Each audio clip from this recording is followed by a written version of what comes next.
श्रीमान् वेङ्कटनाथार्यः कवितार्किककेसरी वेदान्ताचार्यवर्यो मे सन्निधत्तां सदा हृदि ज्ञानानन्दमयं देवं निर्मलस्फटिकाकृतिम् आधारं सर्वविद्यानां हयग्रीवमुपास्महे चिन्तामणिर्जयति सोमगिरिर्गुरुर्मे शिक्षागुरुश्च भगवान् शिखिपिञ्छमौलिः यत्पादकल्पतरुपल्लवशेखरेषु लीलास्वयंवररसम् लभते जयश्री कस्तूरीतिलकम् ललाटफलके वक्षस्थले कौस्तुभम् नासाग्रे नवमौक्तिकम् करतले वेणुम् करे कङ्कणम् सर्वाङ्गे हरिचन्दनम् च कलयन् कण्ठे च मुक्तावली गोपस्त्री परिवेष्टितो विजयते गोपालचूडामणिः सायङ्काले वनान्ते कुसुमितसमये सैकते चन्द्रिकायाम् त्रैलोक्याकर्षणाङ्गम् सुररगणिका मोहनापाङ्गमूर्तिम् सेव्यम् शृङ्गारभावैः नवरसभरितैः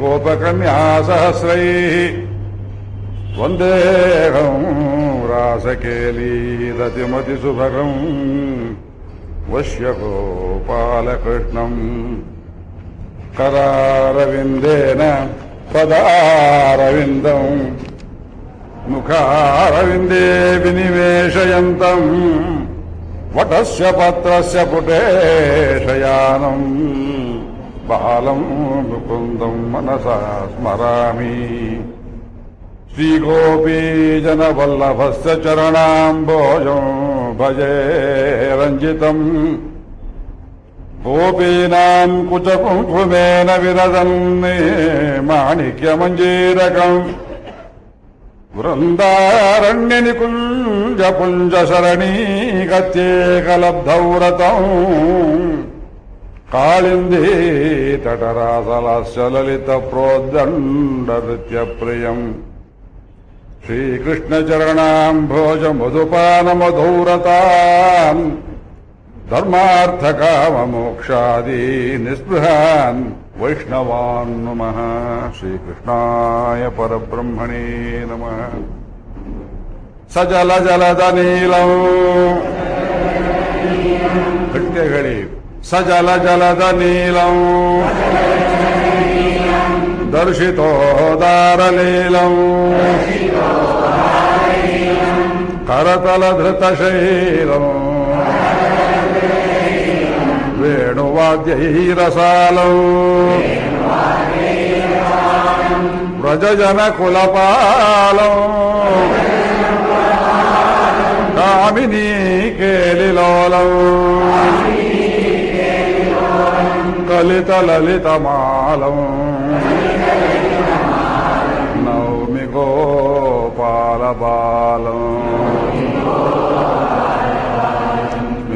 स्मितललितकपोलम् स्निग्धसङ्गीतलोलम् ललितचकुरजालम् चौर्यचातुर्यलीलम् शतमखरिपुकालम् शातकुम्भाभचेलम् कुवलयदलनीलम् नौमि गोपालबालम् मुरलिनिनदलोलम् मुग्धमायूरवालम् दलिततनुजजालम् धन्यसौजन्यलीलम् परहितनवहेलम् पद्मसद्मानुकूलम् नवजलधरनीलम् नौमि गोपालबालम् सरसगुणनिकायम् सच्चिदानन्दकायम् शमितसकलमायम् सत्यलक्ष्मी सहायम् शमदमसमुदायम् शान्तसर्वान्तरायम् सुहृदयजनदायम् नौमि गोपालरायम् लक्ष्मीकलत्रम् ललिताब्जनेत्रम् पूर्णेन्दुवक्त्रम् पुरुहूतमित्रम् कारुण्यपात्रम् कमनीयगात्रम् वन्दे पवित्रम् वसुदेवपुत्रम् वन्दे पवित्रम् वसुदेवपुत्रम् वन्दे पवित्रम् वसुदेवपुत्रम् वसुदेवपुत्रम् वसुदेवपुत्रम् लक्ष्मीकलत्रम् ललिताब्जनेत्रम् पूर्णेन्दुवक्त्रम् पुरुहूतमित्रम् कारुण्यपात्रम् कमनीयगात्रम् वन्दे पवित्रम् वसुदेवपुत्रम् वसुदेवपुत्रम् लक्ष्मीकलत्रम् ललिताब्जनेत्रम् पूर्णेन्दुवक्त्रम् पुरुहूतमित्रम् कारुण्यपात्रम् कमनीयगात्रम् वन्दे पवित्रम् वसुदेवपुत्रम् वसुदेवपुत्रम् श्रीकृष्णाय परब्रह्मणे नमः. ಎಲ್ಲರಿಗೂ ನಮಸ್ಕಾರಗಳು.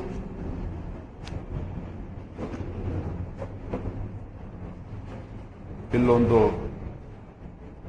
ಅದ್ಭುತವಾದ ಚಿತ್ರವನ್ನ ನಮ್ಮ ಮಿತ್ರರು ಶ್ರೀಮಾನ್ ರಾಜೀವ್ ಅವರು ಈ ಮಂದಿರಕ್ಕೆ ಒಂದು ಪ್ರತಿ, ನಮಗೆಂಬುದಾಗಿ ಒಂದು ಪ್ರತಿ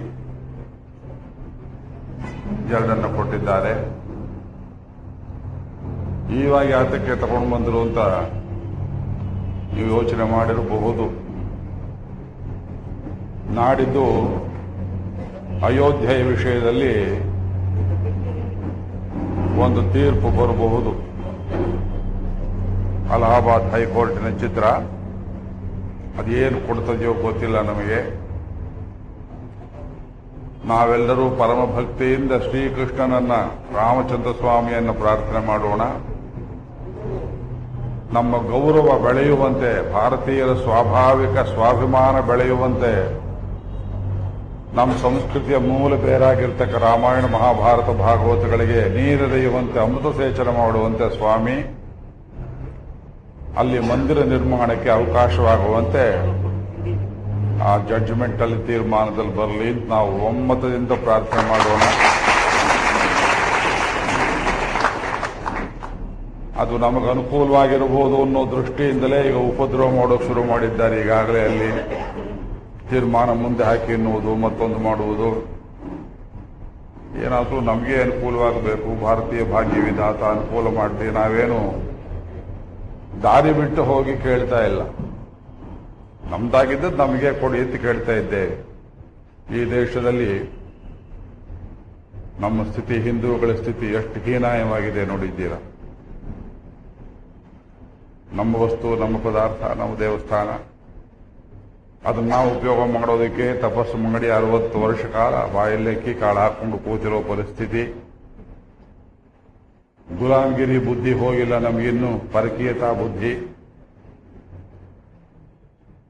ಒಬ್ಬ ಬೆಲ್ಜಿಯಂನ ಮನುಷ್ಯ, ಬೆಲ್ಜಿಯಂ, ಹಾಲೆಂಡ್ ಬೆಲ್ಜಿಯಂ,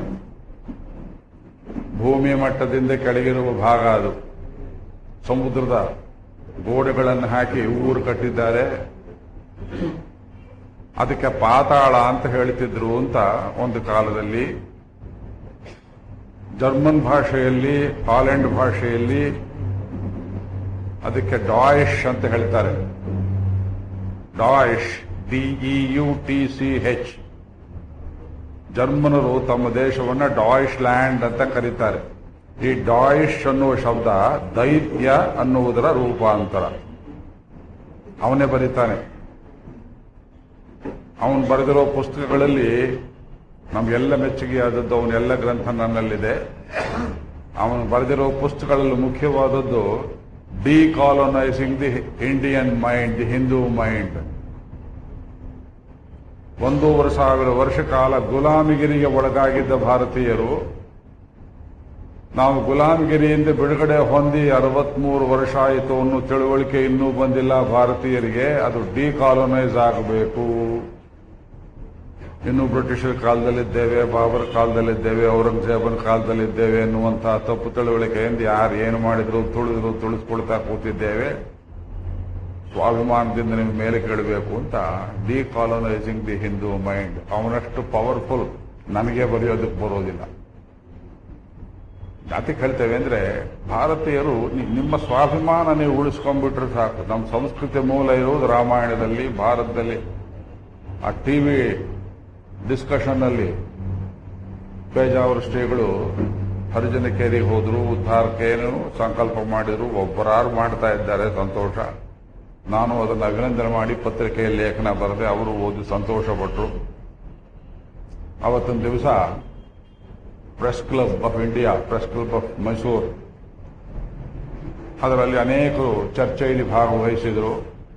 ಸ್ವಾಮಿಗಳನ್ನು ಒಬ್ಬರು ಕೇಳ್ತಾರೆ, ಅಯ್ಯೋ ಶಾಕ್, ಹಿಂದೂ ಮೂಲವಾಹಿನಿ ಅಂತ ಹೇಳ್ತೀರಿ, ದೇಶದಲ್ಲಿ ಎಲ್ಲಿದೆ ಅದು ಮೂಲವಾಹಿನಿ ಅನ್ನೋದು? ಮೇಲ್ಜಾತಿಯವರು ಮಾಡಿದ್ದ, ಕೆಳಗಿನ ಜಾತಿಯವರು ಮಾಡಿದ್ದ ಅಂತ.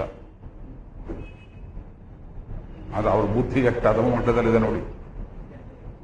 ಈಗ ಕಾವೇರಿ ಮೂಲವಾಹಿನಿ ಅಂತಿದೆ, ಪಶ್ಚಿಮ ವಾಹಿನಿ ಅಂತ ಬೇರೆ ಇದೆ, ಗಂಗೆ ಸೀಳಿದೆ, ಯಮುನೆ ಸೀಳಿದೆ, ಮೂಲ ಗಂಗೆ ಯಾವುದು? ಸಂಸ್ಕೃತಿಯಲ್ಲಿ ಎಷ್ಟೋ ಕವಲುಗಳಿವೆ. ಜೈನ ಇದೆ, ಬೌದ್ಧ ಇದೆ, ಸಿಖ್ ಧರ್ಮವಿದೆ. ನಮ್ಮ ಹಿಂದೂಗಳಲ್ಲಿಯೇ ಬೇರೆ ಶೈವ ಇದೆ, ವೈಷ್ಣವ ಇದೆ, ಆಗಮ ಇದೆ, ಪುರಾಣ ಇದೆ. ಉಪನಿಷತ್ತು ವೇದ ಓದುವರಲ್ಲಿಯೇ ದ್ವೈತ ಇದೆ, ಅದ್ವೈತ ಇದೆ, ವಿಶಿಷ್ಟಾದ್ವೈತ ಇದೆ, ಶಕ್ತಿ ವಿಶಿಷ್ಟಾದ್ವೈತ ಇದೆ, ದ್ವೈತಾದ್ವೈತ ಇದೆ, ಅಚಿಂತ್ಯ ಭೇದವಾದವಿದೆ, 14 ಪಕ್ಷಗಳಿವೆ. ಯಾವುದ್ರ ಮೂಲವಾಹಿನಿ ಅಂದ್ರೆ? ಮೂಲವಾಹಿನಿ ಹೇಳ್ತೀನಿ ಗಟ್ಟಿಯಾಗಿ, ಅವರು ನಾನು ಯಾರು ಧೈರ್ಯ ಮಾಡಿ ಕರೆದಿಲ್ಲ ಈ ಪ್ಯಾನೆಲ್ಗಳಿಗೆ, ಡಿಸ್ಕಷನ್ಗೆ ಸಂಹಾರ ಮಾಡಿಬಿಡ್ತೇನೆ ಅಂತ ಭಯ ಅವರಿಗೆ.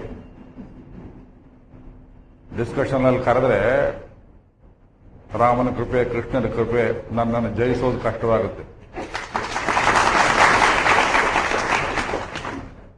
I have all the text at my fingerprints. ಬೇಕಾದ ವಿಷಯಗಳೆಲ್ಲ ಕೈ ತುದಿ ಬೆರಳಲ್ಲಿ ಇಟ್ಕೊಂಡಿರ್ತೀನಿ. ಬಾಯಿ ಮುಚ್ಚುವ ಶಕ್ತಿ ಕೊಟ್ಟಿದ್ದಾನೆ ಭಗವಂತ. ಮೂಲವಾಹಿನಿ ಯಾವುದು ಅಂತ ಕೇಳ್ತಾರೆ. 40 ವರ್ಷಗಳ ಹಿಂದೆ ದಿಲೀಪ್ ಕುಮಾರ್ ಅಂತ ಒಬ್ಬ ಹಿಂದಿ ಸಿನಿಮಾ ಆಕ್ಟರ್, ಅವನು ಹಿಂದೂ ಅಲ್ಲ, ಅವನ ಹೆಸರು ಇಟ್ಟುಕೊಂಡ. ಈ ಊರಿಗೆ ಪೇಟೆಯಲ್ಲಿ ಮಾರ್ಕೆಟ್ ಹತ್ರ ಇರುವ ಮಸೀದಿ ದುರಸ್ತಿ ಮಾಡಿದಾಗ ಅದರ ಉದ್ಘಾಟನೆಗೆ ಅವನನ್ನು ಕರೆಸಿದ್ರು. ನಾನು ಇಲ್ಲೇ ಇದ್ದೆ ಆವಾಗ. ಅವನು ಮಾಡಿದ ಭಾಷಣದ ಒಂದು ವಾಕ್ಯ ಜ್ಞಾಪಕ ಇದೆ. ಇವರು ನಮ್ಮ ಸೋದರರು ಸುಮ್ಮನೆ ಹಗಲೆಲ್ಲ ಹೇಳ್ತಾರೆ ಮೈನ್ ಸ್ಟ್ರೀಮ್ ಅಂತ. ಮೈನ್ ಸ್ಟ್ರೀಮ್ ಎಲ್ಲಿದೆ ಬೆಂಗಳೂರಲ್ಲಿ? ಎಲ್ಲಿ ಕಾಣಿಸ್ಲಿಲ್ಲ ಅಂದೇನೆ. ಅವ್ನು ಹೇಳ್ತಾನೆ ಈ ಮಾತನ್ನ. 80% ಹಿಂದೂಗಳೇ ಇದ್ದೇವೆ, ಮೈನ್ ಸ್ಟ್ರೀಮ್ ಎಲ್ಲಿದೆ ಅಂತ ಕೇಳಿದ್ರೆ ಏನ್ರಿ ಅರ್ಥ? ನೀವು ಕೂಡಾಗಿದ್ದೀರಿ ಅಂತ ಅರ್ಥ. 80%. ಈ 80% ಇರುವುದಕ್ಕೆ ನಮ್ಮ ಸಂಸ್ಕೃತಿಯ ಮೂಲವಾಹಿನಿ ಯಾವುದರಲ್ಲಿದೆ? ಒಂದೇ ಉತ್ತರ ಹೇಳ್ತೇನೆ. ರಾಮಾಯಣದಲ್ಲಿದೆ, ಮಹಾಭಾರತದಲ್ಲಿದೆ, ಭಗವದ್ಗೀತೆಯಲ್ಲಿದೆ, ಭಾಗವತದಲ್ಲಿದೆ. ಹೇಳಿ. ನಮ್ಮ ಮೂಲ ಸಂಸ್ಕೃತಿ ವಾಹಿನಿ ಇರುವುದೇ ಈ 3-4 ಗ್ರಂಥಗಳಲ್ಲಿ. ವೇದದಲ್ಲಿವೆ, ವೇದದಲ್ಲಿದೆ, ಯಾರು ಓದ್ತಾರೆ? ಓದೋರ್ಗೆ ಅರ್ಥ ಆಗುವುದಿಲ್ಲ. ವೇದ ಅನ್ನೋದು ಬೇರು, ಅದು ಭೂಗತವಾಗಿದೆ, ಬೇರು ಭದ್ರವಾಗಿದೆ. ಅದರ ಮೇಲೆ ಬೆಳೆದು ನಿಂತ ಕಾಂಡ, ಟೊಂಗೆ, ಶಾಖೋಪಶಾಖೆಯಾಗಿರುವುದು ಮಹಾತ್ಮರು ವಾಲ್ಮೀಕಿ ಲೋಕಕ್ಕೆ ವೇದ ಪ್ರಾಚೀನ ಸಾದಾಸಿ ಸಾಕ್ಷಾತ್ ರಾಮಾಯಣಾತ್ಮನ. ರಾಮಾಯಣ ಅನ್ನೋ ಗ್ರಂಥವನ್ನ ಕಥೆಯ ರೂಪದಲ್ಲಿ ಹೇಳಿದರೆ ತತ್ವಾರ್ಥಗಳ ಅರ್ಥವಾಗುತ್ತೆ ಅನ್ನೋ ರೀತಿಯಲ್ಲಿ ಕೊಟ್ಟರು. ಅದು ಆಸೇತು ಹಿಮಾಚಲ ರಾಮ ರಾಮ ರಾಮ, ನಮ್ಮ ಉಸಿರಿನಲ್ಲಿ ರಾಮ ಇದ್ದಾನೆ, ನಿಮ್ಮ ಉಸಿರಿನಲ್ಲಿ ರಾಮ ಇದ್ದಾನೆ. ಇದನ್ನ ಅಲ್ಲಗಳೆಯುವವರು ಭಾರತೀಯರಲ್ಲ ಅಂತ ಹೇಳಬೇಕು, ಬ್ರೈನ್ ವಾಶ್ ಆಗಿದ್ದಾರೆ ಅಂತ ಹೇಳಬೇಕು. ಅದಕ್ಕೆ ಇನ್ನೊಂದು ದೊಡ್ಡ ಸ್ರೋತವನ್ನು ಸೇರಿಸಿದವರು ಭಗವಾನ್ ವೇದವ್ಯಾಸರು. ಪಂಚಮ ವೇದ ಅಂತ ಕರೆದರು ಅದನ್ನ. ಇದು ವೇದ ಪ್ರಾಚೀನ ಸಾದಾಸೀತ್ 24,000 ಶ್ಲೋಕ ಹೇಳಿದ್ರೆ ಪಂಚಮ ವೇದವನ್ನಾಗಿ 1,00,000 ಶ್ಲೋಕಗಳಲ್ಲಿ ಎಂಥ ಅದ್ಭುತ ಗ್ರಂಥವನ್ನು ವೇದವ್ಯಾಸರು ಕೊಟ್ಟರು. ಸ್ತ್ರೀ ಶೂದ್ರ ದ್ವಿಜಬಂಧೂನಾಂ ತ್ರಯೀನ ಶ್ರುತಿಗೋಚರ ಇತಿ ಭಾರತಮಾಖ್ಯಾನಂ ಮುನಿನ ಸಂಪ್ರಕೀರ್ತಿತಂ. ಸ್ತ್ರೀಯರಿಗೆ ಬಹಳ ದುಃಖವಾಗುತ್ತೆ. ಅಡುಗೆ ಮನೆಗೆ ಹಾಕಿ ಬೀಗ ಜಡಿದು ಬಿಟ್ಟಿದ್ದೇವೆ. ಅವ್ರು ಹೊರಗೆ ಬಂದು ಜಪ ಮಾಡೋ ಹಾಗೆಲ್ಲ, ಪುಸ್ತಕ ಓದೋ ಹಾಗೆಲ್ಲ, ಭಜನೆ ಕೇಳೋ ಹಾಗೆಲ್ಲ. ಕೃಷ್ಣಾವತಾರದಲ್ಲಿ ಇದೆ ಗೋಳು, ರಾಮಾವತಾರದಲ್ಲಿ ಇದೆ ಗೋಳು. ಸ್ತ್ರೀಯರನ್ನು ಯಾರು ಕೇಳೋರೆಲ್ಲ, ಕೇಳಿದವನೊಬ್ಬ ಕೃಷ್ಣ. ಅವರೆಲ್ಲರನ್ನು ಉದ್ಧಾರ ಮಾಡಿ ನಿಮಗೆಲ್ಲರಿಗೂ ನಾನಿದ್ದೀನಿ ಅಂತ ಹೇಳಿದವನು ಕೃಷ್ಣ. ಜಾತಿಯನ್ನು ನೋಡಲಿಲ್ಲ. ಶೂದ್ರ, ಇವತ್ತು ಶೂದ್ರದ ಪ್ರಾಬ್ಲಮ್ ಬಹಳ ದೊಡ್ಡ. ರಾಮ ಮಾಡಿಟ್ಟಿದ್ದೇವೆ, ನಿನಗ್ಯಾಕಯ್ಯ ಸಂಸ್ಕೃತ, ನಿನಗೇ ಕಯ್ಯ ರಾಮಾಯಣ, ನಿನಗ್ಯಾಕೆ ಮಹಾಭಾರತ ಅಂತ ಅವರನ್ನ ಒಂದು ಸ್ಥಿತಿಗೆ ಇಟ್ಟು ಇವತ್ತು ನಾವು ನಮ್ಮನ್ನು ಹಾಳು ಮಾಡ್ಕೊಳ್ತಾ ಇದ್ದೇವೆ. ನಮ್ಮ ಕಾಲ ಮೇಲೆ ತಲೆ ಮೇಲೆ ಕಲ್ಲು ಹಾಕ್ಕೊಳ್ತಾ ಇದ್ದೇವೆ. ಅವನು ವೃತ್ತಿ ರೈತ ಇರ್ಬೋದು, ಒಬ್ಬ ಚಮ್ಮಾರ ಇರ್ಬೋದು, ಒಬ್ಬ ಕಮ್ಮಾರ ಇರ್ಬೋದು, ಮತ್ತೊಬ್ಬ ಇನ್ನೇನೇ ಮಾಡ್ಬೋದು.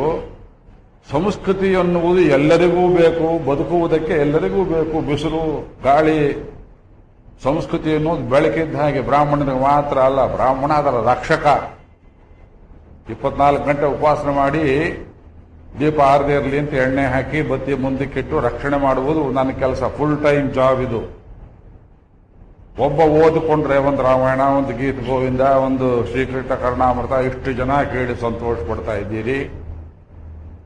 ಒಬ್ಬ ಡ್ರೈವರು 100 ಜನ ಬಸ್ಸನ್ನು ಕೂರಿಸ್ಕೊಂಡು ಕರ್ಕೊಂಡು ಹೋಗ್ಬೋದು. ಎಲ್ಲರೂ ಡ್ರೈವರ್ ಆಗಬೇಕಾದ ಅವಶ್ಯಕತೆ ಇಲ್ಲ. ಬ್ರಾಹ್ಮಣ ಹೆಚ್ಚು, ಉಳಿದವರು ಕಡಿಮೆ ಅಂತಿಲ್ಲ. ಸ್ತ್ರೀ ಶೂದ್ರ ದ್ವಿಜಬಂಧೂನ, ದ್ವಿಜಬಂಧು ಅಂದ್ರೆ ಬ್ರಾಹ್ಮಣ ಅಧಮ ಅಂತ ಅರ್ಥ. ನಾವು ಬ್ರಾಹ್ಮಣರೇ ಅಂತಾರೆ, ಅನ್ಸೋದಿಲ್ಲವಲ್ಲ? ನಿಮ್ಮನ್ನು ನೋಡಿದ್ರೆ ನಿಮಗೆ ಬಂಧುಗಳು ಯಾರು ಒಬ್ರು ಇದ್ರೆ ಹೇಳಿದ್ರೆ ಅಲ್ಲಿದ್ರಲ್ಲ ಇಲ್ಲಿದ್ರಲ್ಲ, ಇವ್ರ ಹೆಸರು ಹೇಳಿ ನೀವು ಬ್ರಾಹ್ಮಣರು ಅಂತ ಹೇಳೋ ಹಾಗಿದ್ರೆ ನೀವು ಬ್ರಾಹ್ಮಣ ಅಧಮರು. ದ್ವಿಜ ಬಂಧು, ಬಂಧು ಹೆಸರು ಹೇಳಿ ಹೇಳಬೇಕು. ಈ ಬ್ರಾಹ್ಮಣ ಸಂಘ ಅಂತ ಮಾಡಿದ್ದಾರೆ, ವಿಪ್ರ ಸಂಘ.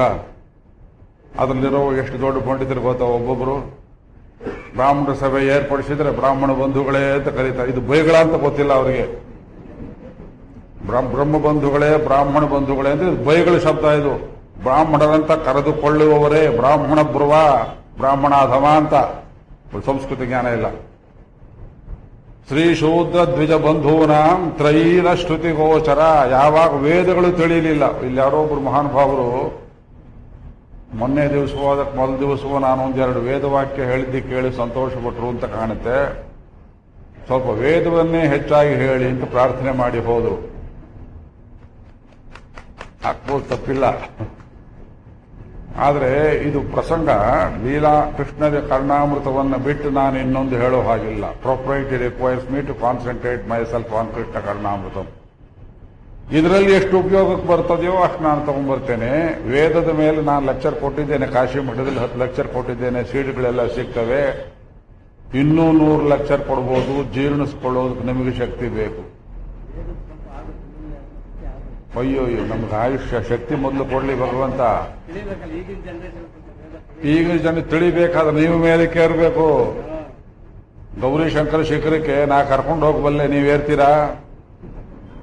ನಿಮ್ಗೆ ಆಕ್ಸಿಜನ್ ಬೇಕು, ಬೆನ್ನ ಮೇಲೆ ಹಾಕೊಳ್ತೀರಾ?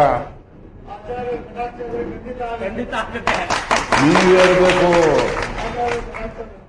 ವೇದದಲ್ಲಿ ಇರುವುದೆಲ್ಲ ಸಂಕೇತ ಭಾಷೆ. Nothing is straightforward. It is all highly symbolic, overcharged with super meaning. 2, 3, 4, 5, 6 ಅರ್ಥ ಇರ್ತಕ್ಕಂಥ ಭಾಷೆ. ಅದನ್ನು ಉಪಾಸನೆ ಮಾಡಿ ಈಗ ನಾನೇ ಹೇಳ್ಕೊಳ್ಬಾರ್ದು.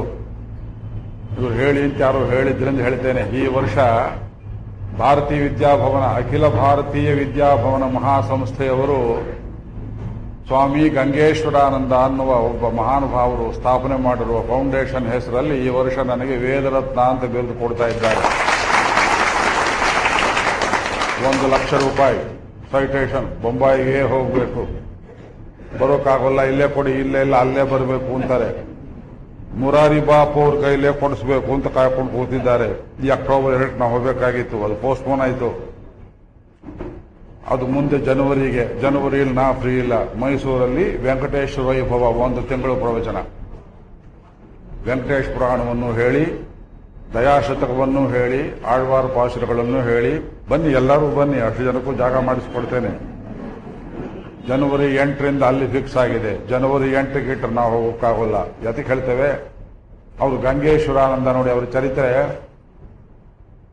ಚಿಕ್ಕ ವಯಸ್ಸಲ್ಲಿ ಅವರು ಕೆಟ್ಟ ನಕ್ಷತ್ರದಲ್ಲಿ ಹುಟ್ಟಿದ್ರು ಅಂತಲೋ ಏನೋ ಸ್ವಲ್ಪ ಮನೆಯಲ್ಲಿ ಅಸಡ್ಡೆ ಆಯಿತು. ಬೃಂದಾವನದಲ್ಲಿ ತಾಯಿ ತಂದೆ ಸಂಚಾರ ಮಾಡುವಾಗ ತಂದೆಗೆ 5ನೇ ಮಗನಾದ್ರಿಂದ ಈ ಮಗು ತಪ್ಪಿಸ್ಕೊಂಡ್ಬಿಡ್ತು ಬೃಂದಾವನದಲ್ಲಿ.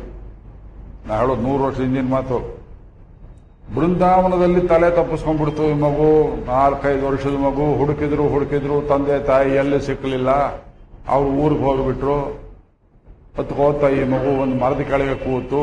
ದೊಡ್ಡ ಮಳೆಯಲ್ಲಿ ಸಿಡಿಲು ಬಡಿದು ಮಿಂಚು ಬಂದು 2 ಕಣ್ಣು ಹೋಯ್ತು ಆ ಮಗುವಿಗೆ. ಯಾರೋ ಕರ್ಕೊಂಡು ಹೋಗಿ ಮನೆಯಲ್ಲಿ ಇಟ್ಕೊಂಡು ವೇದ ಪಾಠವನ್ನು ಕಲಿಸಿದ್ರು. ಪ್ರಚಂಡ ವೇದ ಪಂಡಿತನಾಗಿ 116 ವರ್ಷ ಬದುಕಿ ತಾವು ಕೂಡಿಟ್ಟ ಹಣವನ್ನೆಲ್ಲ ಹಾಕಿ ಒಂದು ವೇದಿಕ್ ಫೌಂಡೇಶನ್ ಅಂತ ಮಾಡಿ, ಸರಿಯಾದವರು ಸಿಕ್ಕರೆ ಮಾತ್ರ ವರ್ಷಕ್ಕೊಂದು, ಇಲ್ದಿದ್ದು 2 ವರ್ಷ 3 ವರ್ಷ ಆದರೂ ಪರವಾಗಿಲ್ಲ, ವೇದವನ್ನು ಓದಿಕೊಂಡವರಿಗೆ, ರಿಸರ್ಚ್ ಮಾಡಿದವರಿಗೆ ವೇದರತ್ನ ಅಂತ ಪುರಸ್ಕಾರ ಕೊಡಬೇಕು ಅಂತ ಮಾಡಿ ಈಗ 3 ವರ್ಷಕ್ಕೆ ಸೇರಿಸಿ ನನಗೆ ಕೊಡ್ತಾ ಇದ್ದಾರೆ. 2 ವರ್ಷ they could not find A candidate. ನಾನು ಅರ್ಜಿ ಹಾಕಿರಲಿಲ್ಲ, ನನಗೆ ಯಾಕೆ ಬಂತೋ ಗೊತ್ತಿಲ್ಲ. ಇದು ಒಂದು ಭಾರತೀಯ ವಿದ್ಯಾಭವನ ಒಂದು ದಿವಸ ಕಳಿಸಿದ್ರು, you have been chosen for this award ಅಂತ. ನನಗೆ ಗೊತ್ತೇ ಇಲ್ವಲ್ಲ ಇದು ಹೇಗೆ. ಅದರಲ್ಲಿ ಬರೆದಿದ್ದಾರೆ, ಆಲ್ ಇಂಡಿಯಾ ಕಮಿಟಿ ಮಾಡಿದ್ರು. ಎಲ್ಲ ಭಾರತೀಯ ವಿದ್ಯಾಭವನಗಳ ಸೆಂಟರ್ನಿಂದ ಪ್ರಪೋಸಲ್ಸ್ ತರಿಸಿಕೊಂಡು ಆ ಕಮಿಟಿ ಅಧ್ಯಕ್ಷ ಯಾರಿದ್ರು ಅಂದ್ರೆ ನಿಮಗೆಲ್ಲರಿಗೆ ನಮಗೂ ಪರಿಚಯವಾಗಿದ್ದ ನಮ್ಮ ಕರ್ನಾಟಕದ ಮಾಜಿ ಗವರ್ನರ್ ಚತುರ್ವೇದಿಯವರು ಅದಕ್ಕೆ ಅಧ್ಯಕ್ಷರಾಗಿದ್ದರು. ಅವರು ನನ್ನನ್ನು ಬಲ್ಲವರಾಗಿದ್ದರಿಂದ ಅದ ಉಳಿದಿದ್ದ ಅಪ್ಲಿಕೇಶನ್ ಎಲ್ಲ ರೆಕಮೆಂಡೇಶನ್, ನಾಮಿನೇಷನ್ ತಳ್ಳಿ ಇವ್ರಿಗೆ ಕೊಡಬೇಕು ಅಂತ ಹಾಕಿದ್ದಾರೆ.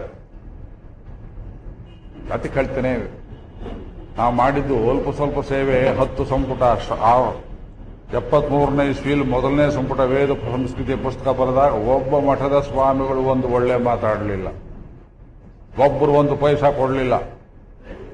ತುಂಬಾ ಶ್ರಮಪಟ್ಟು ನಮ್ಮ ಪ್ರಾವಿಡೆಂಟ್ ಫಂಡು ಅದು ಮೊದಲು ಬರೆದಿದ್ದ ಪುಸ್ತಕನೇ ವೇದದ ಮೇಲೆ 4-5 ಪ್ರಿಂಟ್ ಆಗಿ ಈಗ ನಮ್ಮ ಹುಬ್ಬಳ್ಳಿ ಪಬ್ಲಿಷರ್ ಸುಬ್ರಹ್ಮಣ್ಯ ಅವರು ಸಾಹಿತ್ಯ ಪ್ರಕಾಶನ 100 ಬೃಹತ್ ಸಂಪುಟಗಳಲ್ಲಿ ನಾನು ಮಾಡಿದ ರಿಸರ್ಚ್ ಅನ್ನೆಲ್ಲ ಪ್ರಕಟಿಸಿದ್ದಾರೆ. ಪುಸ್ತಕ ಸಿದ್ಧತೆಯಲ್ಲಿ ಬೇಕಾದ್ರೆ ಓದಿ ನೋಡಿ.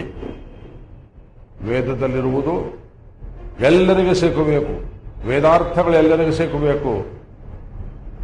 ಸಕಲ ದೇವತೆಗಳು ನಿಮ್ಮ ಶರೀರದಲ್ಲಿ, ವ್ಯಕ್ತಿತ್ವದಲ್ಲಿಯೇ ಇದ್ದಾರೆ. ಕಣ್ಣಿನಲ್ಲಿ ಸೂರ್ಯ ಇದ್ದಾನೆ, ಮನಸ್ಸಲ್ಲಿ ಚಂದ್ರಮ ಇದ್ದಾನೆ, 2 ಮೂಗಿನ ಹೊಳ್ಳೆಗಳಲ್ಲಿ ಅಶ್ವಿನಿ ದೇವತೆಗಳಿದ್ದಾರೆ.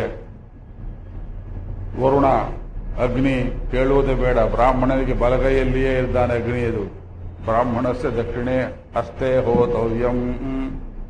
ಋಗ್ವೇದಿಗಳು ಪಹಣಿ ಹೋಮ ಅಂತ ಮಾಡ್ತಾರೆ, ಬಲಗೈಯಲ್ಲೇ ಮೊದಲು ಹೋಮ ಮಾಡಬೇಕು. ಆದ್ರಿಂದ ವೇದಗಳಲ್ಲಿರುವುದು ಅದು ಪೂರ್ತಿ ಯೋಗ, ಏನದು ಯೋಗ. ಅದನ್ನು ಅಭ್ಯಾಸ ಮಾಡಬೇಕಾದ್ರೆ ನಿಮಗೆ ಬಹಳಷ್ಟು ಟ್ರೈನಿಂಗ್ ಕೊಡಬೇಕು. ನೀವೇನು ಹೂ ಅಂತೀರಿ, ಗೌರಿ ಶಂಕರಕ್ಕೆ ಏರಬೇಕು. ಒಂದು ಸಣ್ಣ ಮಂತ್ರಕ್ಕೆ ಅರ್ಥ ಆಗುತ್ತೆ ಅಂದ್ಬಿಟ್ಟು ಚತ್ವಾರಿಷ್ಟಂಗಾ ತ್ರಯೋ ಅಸ್ಯ ಪಾದಾಃ ದ್ವೇ ಶೀರ್ಷೆ ಸಪ್ತಹಸ್ತಾಸೋ ಅಸ್ಯ ತ್ರಿಧಾ ಬದ್ಧೋ ವೃಷಭೋರೋರವೀತಿ ಮಹೋ ದೇವೋ ಮಧ್ಯಾಹ್ನ ಆವಿವೇಶಃ ಏಷ ಹಿ ದೇವ ಪ್ರತಿಶೋನು ಸರ್ವಾಃ ಹೇಳ್ಕೊಂಡು ಹೋಗ್ತೇವೆ. ಇದು ಅಗ್ನಿ ಸೂಕ್ತ. ಅಗ್ನಿ ಆವಾಹನ ಮಾಡಬೇಕಾದ್ರೆ ಹೋಮದಲ್ಲಿ ಋಗ್ವೇದ, ಯಜುರ್ವೇದ, ಸಾಮವೇದ, ಅಥರ್ವೇದ, ಯಾವ ಹೋಮ ಕರ್ಮ ಶುಭ, ಶೋಭನ, ಅಶುಭ ಯಾವುದು ಮಾಡಿದ್ರು ಅಗ್ನಿಯನ್ನು ಆವಾಹನ ಮಾಡುವ ಮಂತ್ರ ಇದೇ ಮಂತ್ರ. ಕಲ್ಲಿ ಈ ಮಂತ್ರಕ್ಕೆ ಅರ್ಥ ಹೇಳಿ. ಅಗ್ನಿಯೇ ನಿನಗೆ 4 ಚತ್ವಾರಿ ಶೃಂಗಾ, ನಿನ್ನ ತಲೆ ಮೇಲೆ 4 ಕೊಂಬಿದೆ. ನೋಡಿದ್ದೀರ ಅಂತ ಪ್ರಾಣಿಯನ್ನ? I have not seen this hydra headed monster ಅಂತ ಬರೀತಾನ ಅವನು ಮ್ಲೇಚ್ಛ. ಮೋನಿಯರ್ ವಿಲಿಯಮ್ಸು ಇದೆಂಥ ಪ್ರಾಣಿಯೋ ಕಾಣೆ ನಾನು ಅಂತಾನವನು. ತಲೆ ಮೇಲೆ 4 ಕೊಂಬು, ಚತ್ವಾರಿಷ್ಟ ತ್ರಯೋ ಅಸ್ಯ ಪಾದಾಹ. ಅರ್ಥವಾಗತ್ತೆ ನಿಮಗೆ? ಇಲ್ಲ ಅಂತ ಹೇಳಿ ಇನ್ನೊಂದ್ಸಲ ವೇದದ ಮೇಲೆ ಉಪನ್ಯಾಸ ಮಾಡು ಅಂತ ಕೇಳಬೇಡಿ. 3 ಕಾಲಂತೆ ಅಗ್ನಿಪುರುಷನಿಗೆ. ತ್ರಯೋ ಅಸ್ಯ ಪಾದಾಹ, 3 ಕಾಲು. 2 ಕಾಲಿದ್ದೇ ನಡೆಯೋದು ಕಷ್ಟ. ದ್ವೇ ಶೀರ್ಷೆ, 2 ತಲೆ. ಸಪ್ತ ಹಸ್ತಾಸೋ ಅಸ್ಯ, 7 ಕೈಗಳು. ಸಿಮೆಟ್ರಿಕಲ್ ಇಲ್ಲ, ಈ ಕಡೆ 4 ಆ ಕಡೆ 3. ತ್ರಿಧಾ ಬದ್ಧೋ, ಅವನನ್ನು ಕಟ್ ಹಾಕಿದ್ದಾರಂತೆ 3 ಹಗ್ಗದಿಂದ. ವೃಷಭೋರೋರವೀತಿ, ಎತ್ತಿನಂತೆ. ಸಂಗೀತದಲ್ಲಿ ಋಷಭ ಅಂತ ಶಬ್ದ ಇದೆ ನೋಡಿ, ಸರಿ ಗಮ ರೀ, ಅದು ಎತ್ತಿನ ಸ್ವರ ಇದ್ದ ಹಾಗೆ ಕೆಳಗಡೆ ಉಚ್ಚಾರ ಮಾಡುವುದು ಕಷ್ಟ. ವೃಷಭೋರೋರವೀತಿ, ಅಬ್ಬರಿಸ್ತಾ ಇದ್ದಾನಂತ ಕಟ್ ಹಾಕಿದ್ದೀರಲ್ಲ ಅಂತ. ಯೇಷ ಹಿ ದೇವ, ಈ ದೇವತೆ ಪ್ರದಿಶೋನು ಸರ್ವಾಹ, ಮನುಷ್ಯರ ಹೃದಯವನ್ನು ಹೊಕ್ಕಿದ್ದಾನೆ. ಸ ವಿಜಾಯಮಾನ ಸ ಜನಿಷ್ಯಮಾಣ, ದಿನವೂ ಹುಟ್ಟುತ್ತಾನೆ, ಕ್ಷಣ ಕ್ಷಣವೂ ಹುಟ್ಟುತ್ತಾನೆ, ದೊಡ್ಡದಾಗ್ತಾನೆ. ಪ್ರತ್ಯಂಗುಖ ಆಸ್ತಿಷ್ಠತಿ ವಿಶ್ವತೋ ಮುಖ, ಪ್ರತ್ಯಕ್ಕೆ ನಮಗೆ ಅಭಿಮುಖವಾಗಿದ್ದಾನೆ, ಹೊರಗೂ ನೋಡ್ತಾನೆ. ಹೇ ಅಗ್ನೇ ದೇವ ಮಮ ಅಭಿಮುಖೋ ಭವ ಅಂತ ಹೇಳಿ ಅಗ್ಗಿಷ್ಟಿಕೆಯನ್ನು 2 ಕೈಗಳಿಂದ ಬಾಚಿ ತಬ್ಬಿಕೊಂಡು ಅಗ್ನಿಯ ನಮಃ ಜಾತವೇ ಸಮ. 8 ದಿಕ್ಕಲ್ಲಿ ದಿಗ್ಬಂಧ. ಈ ಯಾವ ಅಗ್ನಿ ಇದು ನೋಡಿದ್ದೀರಾ ಪದಾರ್ಥವನ್ನ? ಹುಚ್ಚು ಬಿಡಿಸ್ಬಿಡ್ತೇನೆ ನಿಮಗೆ. ಅಗ್ನಿ, ವರುಣ, ಇಂದ್ರ, ಇದು ಸಾಮಾನ್ಯವಾದದ್ದಲ್ಲ. ಸಾಯಣ ಭಾಷ್ಯ, ವೆಂಕಟಮಾಧವ ಭಾಷ್ಯ, ಮಿಹಿಧರಾಚಾರ್ಯರ ಭಾಷ್ಯ, ಊಟಾಚಾರ್ಯರ ಭಾಷ್ಯ, ಸಕಲ ವೇದ ಭಾಷ್ಯಗಳು ಉಂಟು ನಮ್ಮಲ್ಲಿ. ವೇದಕ್ಕೆ ಶ್ರಮ ಪಡದೆ ಬ್ರಾಹ್ಮಣ ಇನ್ಯಾವುದಕ್ಕಾದ್ರೂ ಶ್ರಮ ಪಟ್ಟರೆ ಹೇಗಿರುತ್ತದೆ ಅಂದ್ರೆ, ಕೊಟ್ಟಿಗೆಯಲ್ಲಿರೋ ಕಾಮಧೇನುವನ್ನು ಬಿಟ್ಟು ಅರಣ್ಯದ ಹುಲಿಯನ್ನ ಕರ್ಕೊಂಡು ಬಂದಂತ ಆಗ್ತದೆ ಅಂತ ಬರೆದಿದ್ದಾನೆ ಪಾಣಿನಿ ಶಿಕ್ಷಾಶಾಸ್ತ್ರದಲ್ಲಿ. ಯಾವನು ವೇದವನ್ನು ಓದದೆ ಅನಧೀತ್ಯತ್ರಯೋ ವೇದಾನ್ ಅನ್ಯತ್ಯ ಕುರುತೆ ಶ್ರಮಂ, ಇನ್ನೊಂದು ಕಡೆ ಬ್ರಾಹ್ಮಣ ಅಂತ ಅನ್ನಿಸ್ಕೊಂಡು ಶ್ರಮ ಪಟ್ರೆ ಅಂಥವರಿಂದಲೇ ಬ್ರಾಹ್ಮಣ್ಯ ಹಾಳಾಗೋದು. ಪಾಣಿನಿ ಬರೆದು ಎಷ್ಟಾಯ್ತು? 1000 ವರ್ಷದ ಮೇಲಾಯ್ತು ಈ ಮಾತು. ಬ್ರಾಹ್ಮಣರು ವೇದವನ್ನು ಬಿಟ್ಟು ಕೆಟ್ಟು ನಾವು, ಅದು ಪುನರುದ್ಧಾರ ಆಗಬೇಕು. ಮಹಾನುಭಾವರು ಎಷ್ಟೋ ಜನ ಮಾಡ್ತಾ ಇದ್ದಾರೆ ಪ್ರಯತ್ನವನ್ನ. ನಿಮ್ಗೊಂದು ಕೃಷ್ಣ ಮಾಡಿದ್ದು ಅದೇ ಕೆಲಸ, ವೇದೋದ್ಧಾರವನ್ನು ಮಾಡಿ. ಅವನ ಕೊಳಲಿ ಸಪ್ತ ಸ್ವರದಲ್ಲಿ ಬಂದದ್ದೆಲ್ಲ ವೇದ ಸ್ವರವೇ. ಇವತ್ತು ಮತ್ತೆ ವೇಣುಗಾನವನ್ನು ಎತ್ತುಕೊಳ್ತೇನೆ. ನಾವೆಲ್ಲ ಹೆಮ್ಮೆಯಿಂದ ಬಾಳಬೇಕಾದ್ರೆ ಮೊದಲು ರಾಮ ಜನ್ಮಭೂಮಿಯಲ್ಲಿ ರಾಮನ ದೇವಸ್ಥಾನ ಕಟ್ಟಬೇಕು. ಅಲ್ಲಿ ಬಾಬರ್ನ ಗುಮ್ಮಟಗಳು ಇದ್ದ ಒಂದು ಸಂದರ್ಭದಲ್ಲಿ ನಾನು ಮೊದಲು ಅಯೋಧ್ಯೆಗೆ ಭೇಟಿಯನ್ನು ಕೊಟ್ಟಾಗ ವಿಶ್ವ ಹಿಂದೂದವರು ಆಗ ತಾನೇ ಹೋಮ ಮಾಡಿ ಮುಗಿಸಿದ್ರು.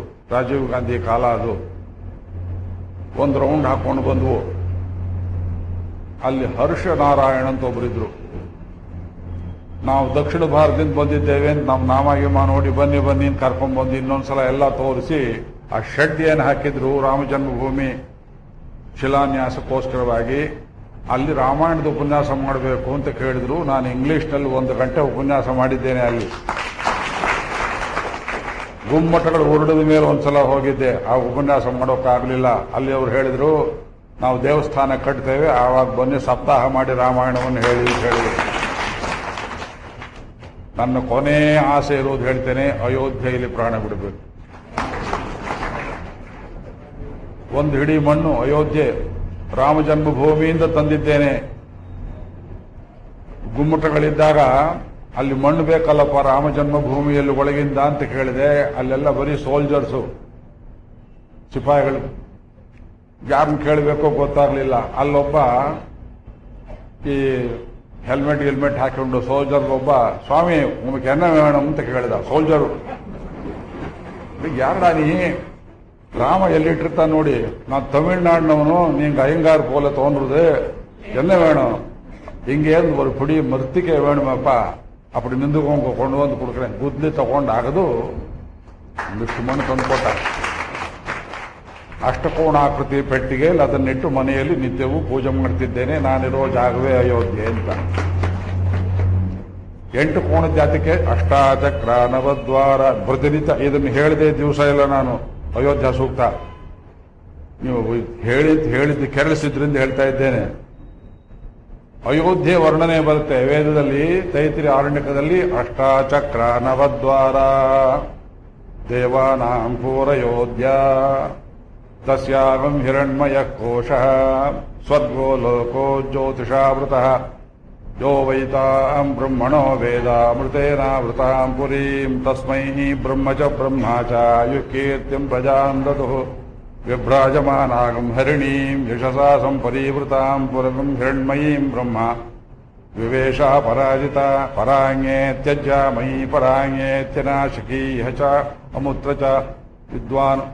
ಇದು ಮುಂದೆ ಎಷ್ಟು ಇದು ಇದು ತಿಳಿಯುತ್ತೆ. ಅಗ್ನಿ ಸೂಕ್ತ ಬಿಟ್ಟುಬಿಡಿ, ಇದರ ತಿಳಿಯುತ್ತೆ ನೋಡಿ. ಇದು 8 ಚಕ್ರಗಳ ಊರು, 9 ಬಾಗಿಲು ಇರುವಂತಹ ಕೋಟೆ. ನಿಮ್ಮ ಶರೀರವಾಗ್ಬೋದು. ಅಯೋಧ್ಯೆಯ ಕೆಳಗಡೆಯಲ್ಲಿ 8 ದೊಡ್ಡ ವಿಷ್ಣು ಚಕ್ರಗಳು, ಸಾಲಗ್ರಾಮ ಚಕ್ರಗಳು ಇವೆ ಅಂತ ಅಲ್ಲಿ ಚತುರ್ಮುಖ ಬ್ರಹ್ಮ ಅಲ್ಲಿ ಕಟ್ಟಿದ ಊರನ್ನ ಎಲ್ಲ ಬಿಟ್ಟು ಅಲ್ಲಿದೆ. ಅದು ಮುಕ್ತಿ ಕೊಡುವ ನಗರಗಳಲ್ಲಿ ಮೊದಲನೇ ಜಾಗ ಇರುವುದು ಅಯೋಧ್ಯೆ, ಆಮೇಲೆ ಮಧುರೆ. ಅಯೋಧ್ಯೆ, ಮಧುರೆ, ಮಾಯಾ, ಹರಿದ್ವಾರ, ಕಾಶಿ, ಕಾಂಚಿ, ಅವಂತಿಕಾ, ಪುರಿ, ದ್ವಾರವತಿ ಚೈವ. ಇದು ಸಪ್ತೈತ ಮುಕ್ತಿದಾಯಕ ಅಂತ ಹೇಳ್ತೇವೆ. ಅಷ್ಟಾಚಕ್ರ ನವದ್ವಾರ. ರಾಮಚಂದ್ರ ಸ್ವಾಮಿ ದೇವಸ್ಥಾನ ಹೇಗಿತ್ತು? ಅಷ್ಟಾಚಕ್ರ ನವದ್ವಾರ ದೇವಾನಾಂ ಪೂರಯೋಧಿ. ದೇವತೆಗಳು ವಾಸ ಮಾಡ್ತಿದ್ದೂರು. ಅದು ಯಶಸಾ ಸಂಪರಿವೃತ ವಿರಜಾ ನದಿಯಿಂದ ಸುತ್ತುವರಿಯಲ್ಪಟ್ಟಿದೆ ಅಂತ ಅಲ್ಲಿ ಹೇಳ್ತಾರೆ. ಅದೇ ರೀತಿ 3 ಕಡೆ ಬಳಸ್ಕೊಂಡಿದೆ. ಸರಯೂ ನದಿ ಸರಿಯಾಗಿ ಹೋಗಿ ನೋಡ್ರಿ ಮಹಾರಾಯರೇ, 3 ಕಡೆ ಬಳಸ್ಕೊಂಡಿದೆ ಅಯೋಧ್ಯೆಯನ್ನ. ಯೋ ವೈತಾಂ ಬ್ರಹ್ಮಣೋ ವೇದ ಅಮೃತೇನಾವೃತಾಂ ಪುರಿ. ಅಮೃತದಿಂದ ಆವೃತವಾದ ಈ ಊರಿನ ಸ್ವಭಾವವನ್ನ, ಲಕ್ಷಣವನ್ನು ಯಾವನ್ ತಿಳ್ಕೊಳ್ತಾನೆಯೋ ಸ್ವಲ್ಪ ಗಮನವಾಗಿ ಕೇಳಿ. ಮುಖ್ಯವಾದ ಜಾಗ ಯಾಕೆ ಹೋಗ್ತದಿಲ್ಲ ಅಂದ್ರೆ, ಅಯೋಧ್ಯೆ ಈ ಸೂಕ್ತದಲ್ಲಿರುವ ರಹಸ್ಯವನ್ನು ಯಾವನು ಅರಿತಾನೆಯೋ ವಿದ್ವಾನ್ ದೇವಾಸುರಾನುಭಯಾನ್. ಅವನು ದೇವತೆಗಳನ್ನು ಅಸುರರನ್ನೂ ತಿಳಿಯಬಲ್ಲ ಅಂತಿದೆ.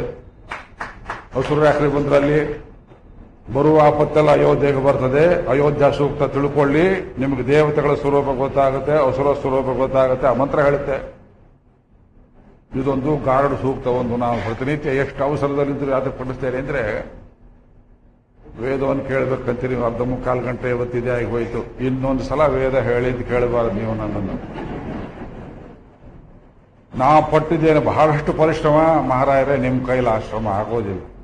ಬರೀ ಕಾಲಲ್ಲಿ ನಡ್ಕೊಂಡು ಹೋಗಿ ಗುರುಗಳ ಮನೆಯಲ್ಲಿ 2 ಹೊತ್ತು ಅವರು ಕನ್ನಡಕ ಹಾಕೋದಿಲ್ಲ ಅಂತ ಮಹಾ ಸಿಡುಕು ಅಂತ ಅವರು ಅತ್ಯಂತ ಪ್ರೀತಿಯಿಂದ ವೇದವನ್ನು ಕಳಿಸಿದ್ರು. ಆ ಗುರುಕೃಪೆಯನ್ನು ನಾನು ಮರೆಯಲಾರೆ. ವೇದೋಚ್ಚಾರಕ್ಕೆ ನಾನು ತುಂಬಾ ಶ್ರಮ ಪಟ್ಟಿದ್ದೇನೆ. ನಮ್ಮ ತಂದೆ ಪಟ್ಟ ಶ್ರಮ ಅಂತೂ ಇನ್ನೂ ಬಹಳ ವಿಚಿತ್ರವಾದದ್ದು, ಹೇಳೋದು ಬೇಡ ಬಿಡಿ. ವೇದ ಕಲಿಯದೆ ಸಾಯಬಾರದು ಅನ್ನೋಕ್ಕೋಸ್ಕರವಾಗಿ ಆ ಸಕಲ ವೇದಗಳ ಸಾರವೇ ಶ್ರೀಮದ್ ಭಾಗವತ. ಅದಕ್ಕೋಸ್ಕರವಾಗಿ ಮುಖ್ಯ ಸ್ರೋತ ಎಲ್ಲಿದೆ? ಮೈನ್ ಸ್ಟ್ರೀಮ್ ಎಲ್ಲಿದೆ? ಮೈನ್ ಸ್ಟ್ರೀಮ್ ಇಲ್ಲೇ ರಾಮಾಯಣದಲ್ಲೇ ಇದೆ. ಮೈಕ್ರೋಫೋನ್ ಇಲ್ಲ, ಟಿವಿ ಇಲ್ಲ. ಹೌದ್ರಿ, ಕಾಶ್ಮೀರದಿಂದ ಕನ್ಯಾಕುಮಾರಿಯವರೆಗೆ ರಾಮಾಯಣದ ಕತೆ ಹೇಗ್ರಿ ಹರಡಿತು? ನೀವು ಹೇಳಿ, the ball is in your court. Ramayana ಹರಡಿದವರು ಯಾರು? ಬಯಲ್ನಾಟಕ, ದೊಂಬರಾಟ, ಯಕ್ಷಗಾನ, ದಕ್ಷಿಣದಿಂದ ಹಿಡಿದು ಉತ್ತರ ಭಾರತದವರೆಗೂ. ನಮ್ಮ ಅಳಿಯ ದೊಡ್ಡ ಮಗಳು ಬೊಕಾರೋದಲ್ಲಿದ್ರು. ಒಂದ್ಸಲ ಪತ್ರ ಹಾಕಿದ್ರು ಅವರು. ಎಷ್ಟು ತರಹ ರಾಮನ ಹೆಸರು ಕಲ್ಪನೆ ಮಾಡ್ಕೋಬಹುದು ಅಷ್ಟು ತರ ಹೆಸರು ಊರು ಸಿಕ್ಕುತ್ತೆ ನೋಡಿ ಇಂದ್ರ ಅವರು. ರಾಮ್ ಶರಣ್ ಅಂತಾರೆ, ರಾಮ್ ಗುಲಾಮ್ ಅಂತಾರೆ. ನಮ್ಗೆ ಹೇಳೋಕ್ ಬರೋದಿಲ್ಲ. ರಾಮನ ಹೆಸರಿಗೆ ಹಿಂದೆ ಮುಂದೆ ಏನೇನು ಸೇರಿಸಿ 100 ಪ್ರಕ್ರಿಯೆ ಮಾಡಿ ರಾಮ್ ರಾಮ್ ರಾಮ್ ರಾಮ್. ಉತ್ತರ ಭಾರತದಲ್ಲಿರೋ ರಾಮ ಭಕ್ತಿ ದಕ್ಷಿಣ ಭಾರತದಲ್ಲೇ ಇದೆಯೋ ಇಲ್ಲೋ ಗೊತ್ತಿಲ್ಲ. ತುಳಸಿದಾಸರು ಮಾಡಿಟ್ರು. ವಾಲ್ಮೀಕಿಯನ್ನು ಮರೆತರು, ತುಳಸಿಯನ್ನು ಹಿಡ್ಕೊಂಡ್ರು ತುಳಸಿದಾಸರು. ಅಕ್ಬರ್ನ ಸಮಕಾಲದಲ್ಲಿದ್ದವರು. ಅಕ್ಬರ್ನ ಕಾಲದಲ್ಲಿ ತುಳಸಿದಾಸರಿದ್ರು ಅಂತ ಒಬ್ರು ಹೇಳ್ಬಿಟ್ರು ನಮ್ಮ ಸಭೆಯಲ್ಲಿ ಒಂದು ದಿವಸ ಧಾರವಾಡದಲ್ಲಿ. ಗೆದ್ರೊಬ್ರು ಮೇಲಕ್ಕೆ. ಏನಂದ್ರಿ? ಸರಿಯಾಗಿ ಹೇಳಿ. ತುಳಸಿದಾಸರ ಕಾಲದಲ್ಲಿ ಅಕ್ಬರ್ ಇದ್ದ ಅಂತ ಹೇಳಬೇಕೆ ಹೊರತು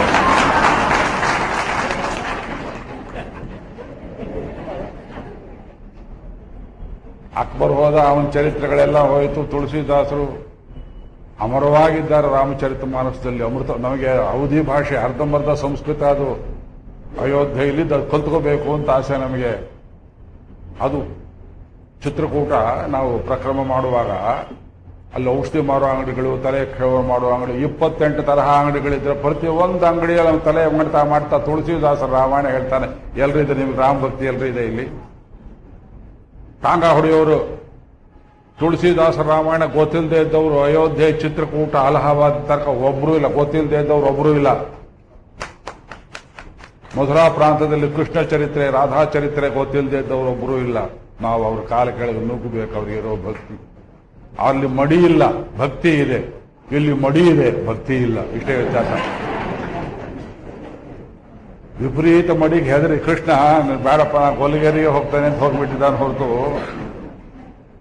ಅವನು ಯಾವನ ಕೇಳ್ತಾ ದಿಲೀಪ್ ಕುಮಾರ್ ಎಲ್ರಿದ್ರಿ? ಅವ್ರು ನೀನ್ ನೋಡಿದ್ರೆ ಗೊತ್ತಾಗುತ್ತೆ. ನೀ ಗೂಬೆ ನಿನಗೆ ಗೊತ್ತಾಗೋದಿಲ್ಲ. ಫಿಲ್ಮ್ನಲ್ಲಿ ಕುಣಿತೀಯ, ನಿನಗೇನೇ ಗೊತ್ತು ರಾಮ ಭಕ್ತಿ? ಮುಖ್ಯ ಸ್ರೋತ ಎಲ್ಲಿದೆ? ಮುಖ್ಯ ಸ್ರೋತ ರಾಮಾಯಣದಲ್ಲಿದೆ. ಎಲ್ಲ ಭಾಷೆಯಲ್ಲಿ ಹೇಳ್ತಾರೆ ರಾಮಾಯಣವನ್ನ ಪ್ರವಚನ ಮಾಡುವಷ್ಟು. ನೀವು ಟಿವಿ ಪ್ರಚಾರ ಕೊಡದೇ ಇರಬಹುದು. ಭಾಗವತ ಉತ್ತರ ಭಾರತದಲ್ಲಿ, ನಮ್ಮ ದಕ್ಷಿಣ ಭಾರತದಲ್ಲಿ, ಆಂಧ್ರ ಪ್ರದೇಶದಲ್ಲಿ ಭಾಗವತ ಬಿಟ್ಟರು ರಾಮಾಯಣಕ್ಕಿಂತ ಭಾಗವತ ಅಂತಾರೆ. ಭಾಗವತದ ರುಚಿ ನಿಮಗೆ ಹತ್ತಿದ್ರೆ ನಿಮಗೆ ರಾಮಾಯಣ ರುಚಿ ಬರೋದಿಲ್ಲ. ಅಂಥ ದಿವ್ಯ ಗ್ರಂಥ ಅದು. ಭಾಗವತದಲ್ಲಿ ರಾಮಾಯಣ ಬರ್ತದೆ, ರಾಮಾಯಣದಲ್ಲಿ ಭಾಗವತ ಬರೋದಿಲ್ಲ ಮಾರಾಯರೆ. ರಾಮಚರಿತ್ರೆ ಈ ಭಾಗವತದಲ್ಲಿ ಬರುತ್ತೆ 9ನೇ ಸ್ಕಂದದಲ್ಲಿ. ಇದು ಸಂಪೂರ್ಣ ಗ್ರಂಥ, ಕೃಷ್ಣ ಲೀಲಾ ವಿಹಾರ ಗ್ರಂಥ. ಮಹಾಭಾರತ ಇದು 3 ತ್ರಿವೇಣಿ ಸಂಗಮ. ನಮಗೆ ಗಂಗೆ, ಯಮುನೆ, ಸರಸ್ವತಿ ಇದ್ದಾಗಿದೆ ಮೈನ್ ಸ್ಟ್ರೀಮ್.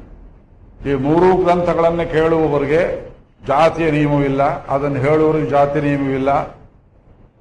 ಇದು 3 ಗ್ರಂಥಗಳನ್ನು ಕೇಳುವವರಿಗೆ ನಾನು ಇನ್ನೊಂದು ಸೇರಿಸ್ತೇನೆ, ಮಡಿ ಎಂಬುದು ಬೇಕಿಲ್ಲ. ನಿಜವಾದ ಹೃದಯದ ಮಡಿ, ಪರಿಶುದ್ಧ ಮಡಿ.